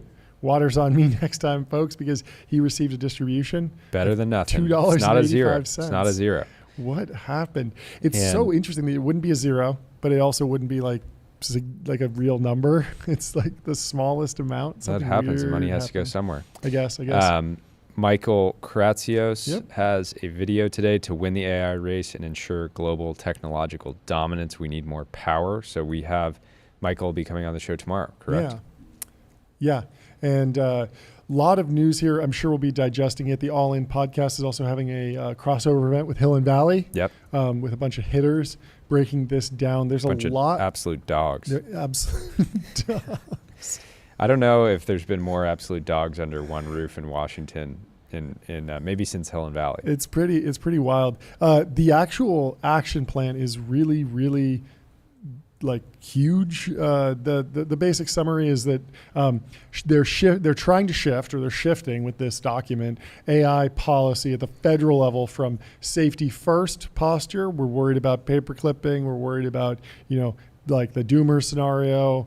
Should we, have an FDA for, that was something that was thrown around on podcasts a while ago. Should these models need to be approved by the federal government before they go into general release? Yep. Now there's a shift in posture to a growth in geopolitics posture, basically. So the immediate practical effect is the publication of priorities. Real world impact will depend on how quickly the 90 plus follow-on actions, especially deregulation, fast-track permitting, new export packages, and procurement rules move from paper to binding regulations, guidance, and contracts over the next few months. So there's a bunch of stuff in here. It's going to touch the OMB, NIST, all the cabinet agencies, commerce, energy, labor departments, treasury, Department of Energy, basically census, treat AI skill programs as tax-free educational assistance. There's a whole bunch of different ideas in here. They're bringing that golden retriever mode ideology to AI. There's going to be the creation of the Department of Defense AI and Autonomous Systems Virtual Proving Ground. I was talking to somebody yesterday about how big is AI on the battlefield, how big of an issue is having frontier AI in a military context. And it's very unclear if you can just, hey, invade Taiwan, don't make mistakes, like one-shotting these prompts. We don't think we're there, but even if you just think about if you're going up against an adversary and they have Microsoft Excel and you don't, well, their logistics are going to be smoother. And so even just having AI tools and systems in all the different little places within your military force, that could be advantageous, even if we're not talking about the Terminator killer robot scenario, like the humanoids. All of that stuff feels a little bit further out, but just using AI to make standard processes a little bit more efficient seems like an important advantage to have in a conflict. They're also expanding the National AI Research Resource Pilot in the creation of financial instruments, spot and forward markets to give startups on-demand access to GPU capacity. NSF, Department of Energy, Secure Compute Environment, and National Secure Data Service Portal for Controlled Access. So there's some open source and research efforts. There's a ton of stuff in here. I'm sure it'll all be trickling out. The open source stuff was exciting to see. Yeah, we'll see how Mark Zuckerberg fits into that, because if he stays with the super intelligence team is stacked, but there was always a question about how long will Llama stay open source. China seems to be beating us up on open source. We saw Qwen doing really well, DeepSeek doing really well, and so if there's going to be an open source champion in America, it feels like that could come from Meta, and so it'll be interesting to see how badly he wants it, how badly he wants to stay there, and how valuable that is to stay in the open source, at the frontier of the open source. Speaking of that, there was an interesting debate back and forth. I forget who said this. Francois Cholet said, please note, we are not able to produce the 41.8% result from ArcAGI 1, that's the first ArcAGI test, claimed by the latest Qwen 3 release, neither on the public eval set nor on the semi-private set. The numbers we're seeing are in line with other recent base models. In general, only rely on scores verified by the ArcPrize Foundation on the semi-private set. That way you can trust that the methodology was consistent and fair across all models verified. But then one of the team members, I think, says, hey, we used the JSON format for convenient parsing. I'll DM you for reproduction. Sounds good. Waiting for you to DM them. So we will have more news on whether or not Qwen 3 really did jump forward in ArcAGI. But again, the goal should be 100% on ArcAGI, since these are tests that, everyone from an intern to a, 10-year-old can do. I don't know how low it goes. I don't know if a 5-year-old can do it. I gotta put it to the test. We gotta have the kids try. Definitely. Anyway, Martin Shkreli has a good post here responding to Caitlin Rellis. She says, you must be one of 4 things to raise right now: AI high flyer seed co with the promise of being an AI high flying company, American dynamism / reindustrialization company. And Martin says, how about just growing revenue and profits really fast?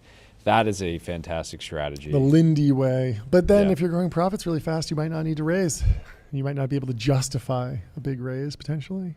Just raise at 500x revenue. I guess, 10,000x EBITDA or something.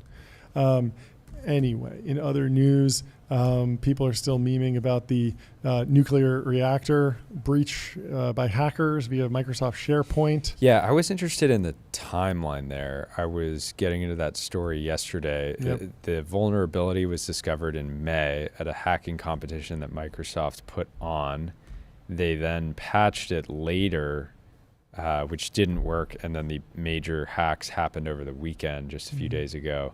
And so the timeline there is kind of weird. Did they not? And people were pushing back and saying very unlikely that there was a serious breach. Well, no, more so unlikely that super critical documents were shared in those systems. But still, any and all information related to the U.S. nuclear weapons agency and just program broadly should be pretty secure. Anyways, I'm sure we'll learn more about the kind of timeline that led to that over time. And some final words of advice from Sahil. Says, buy a .com domain. Go into debt if you have to. I saw somebody quoted this and said, I actually did do this. I went into debt. The guy who got the domain contra.com, which is a nice. Did it work out? He's raised a lot of money. Oh, that's great. It's a great domain, great name. Fantastic. We got our domain from snagged.com. Yeah. Rob, check it out. Industry-leading domain services. He helped us get TBPN.com in 30 minutes. Wow. It was one of the fastest negotiations of all time. It's pretty awesome. And we are very grateful. It's also cool. He started Row, like a pharmaceutical company. Yeah. row.co. So he's been in the domain game for a while. But fire domain. And last, I got to do one more final post. Do From it. Will Brown. ChatGPT should have a big green switch that says sicko mode. Sicko mode. Like sycophancy mode? Yeah, SICO mode. If you want to just turn it on and just get gassed up by the model, you should be able to really turn it up. Stay safe out there. Stay safe. Don't get lost in the sauce. Don't get lost in the sauce. And one more final post. Okay, let's do it. One CEO more. Brew Markets is highlighting the CEO of NVIDIA. Jensen is has a legendary LinkedIn profile. He was at Denny's for 5 years, 1978 to 83. He was a dishwasher, busboy, and a waiter, so just working his way up the org chart. Yep. If he had stayed there, he probably would have become CEO. But he went and a decade later founded NVIDIA and has been running it for 32 years and 7 months. So what a run. Biggest company in the world. What you got? I think we low-key got to put him in the truth zone because he worked at AMD. Yeah. Well, that's the post. Yeah. Sorry, I didn't highlight. Leaving So, out the years that he worked at AMD and LSI is a great example of how a lionizing narrative works. Creates the impression of superhuman genius, which confers a valuable aura that has material impact on morale, negotiations, etc. Similar to Singapore was a fishing village. So I actually don't know that much about the rumor that Singapore was a fishing village. I guess it wasn't. I don't know the story of Singapore. Singapore enough. deep We got to do a dive deep dive. incoming. Sounds interesting. But yeah, worked at AMD and LSI Logic, and then started NVIDIA. So, but he took those off the LinkedIn because he's like, why should I promote my competitors? Smart man. I'm not competing with Denny's. Apparently the first Denny's that he worked at or something has a plaque on the wall like NVIDIA CEO worked here. Very cool.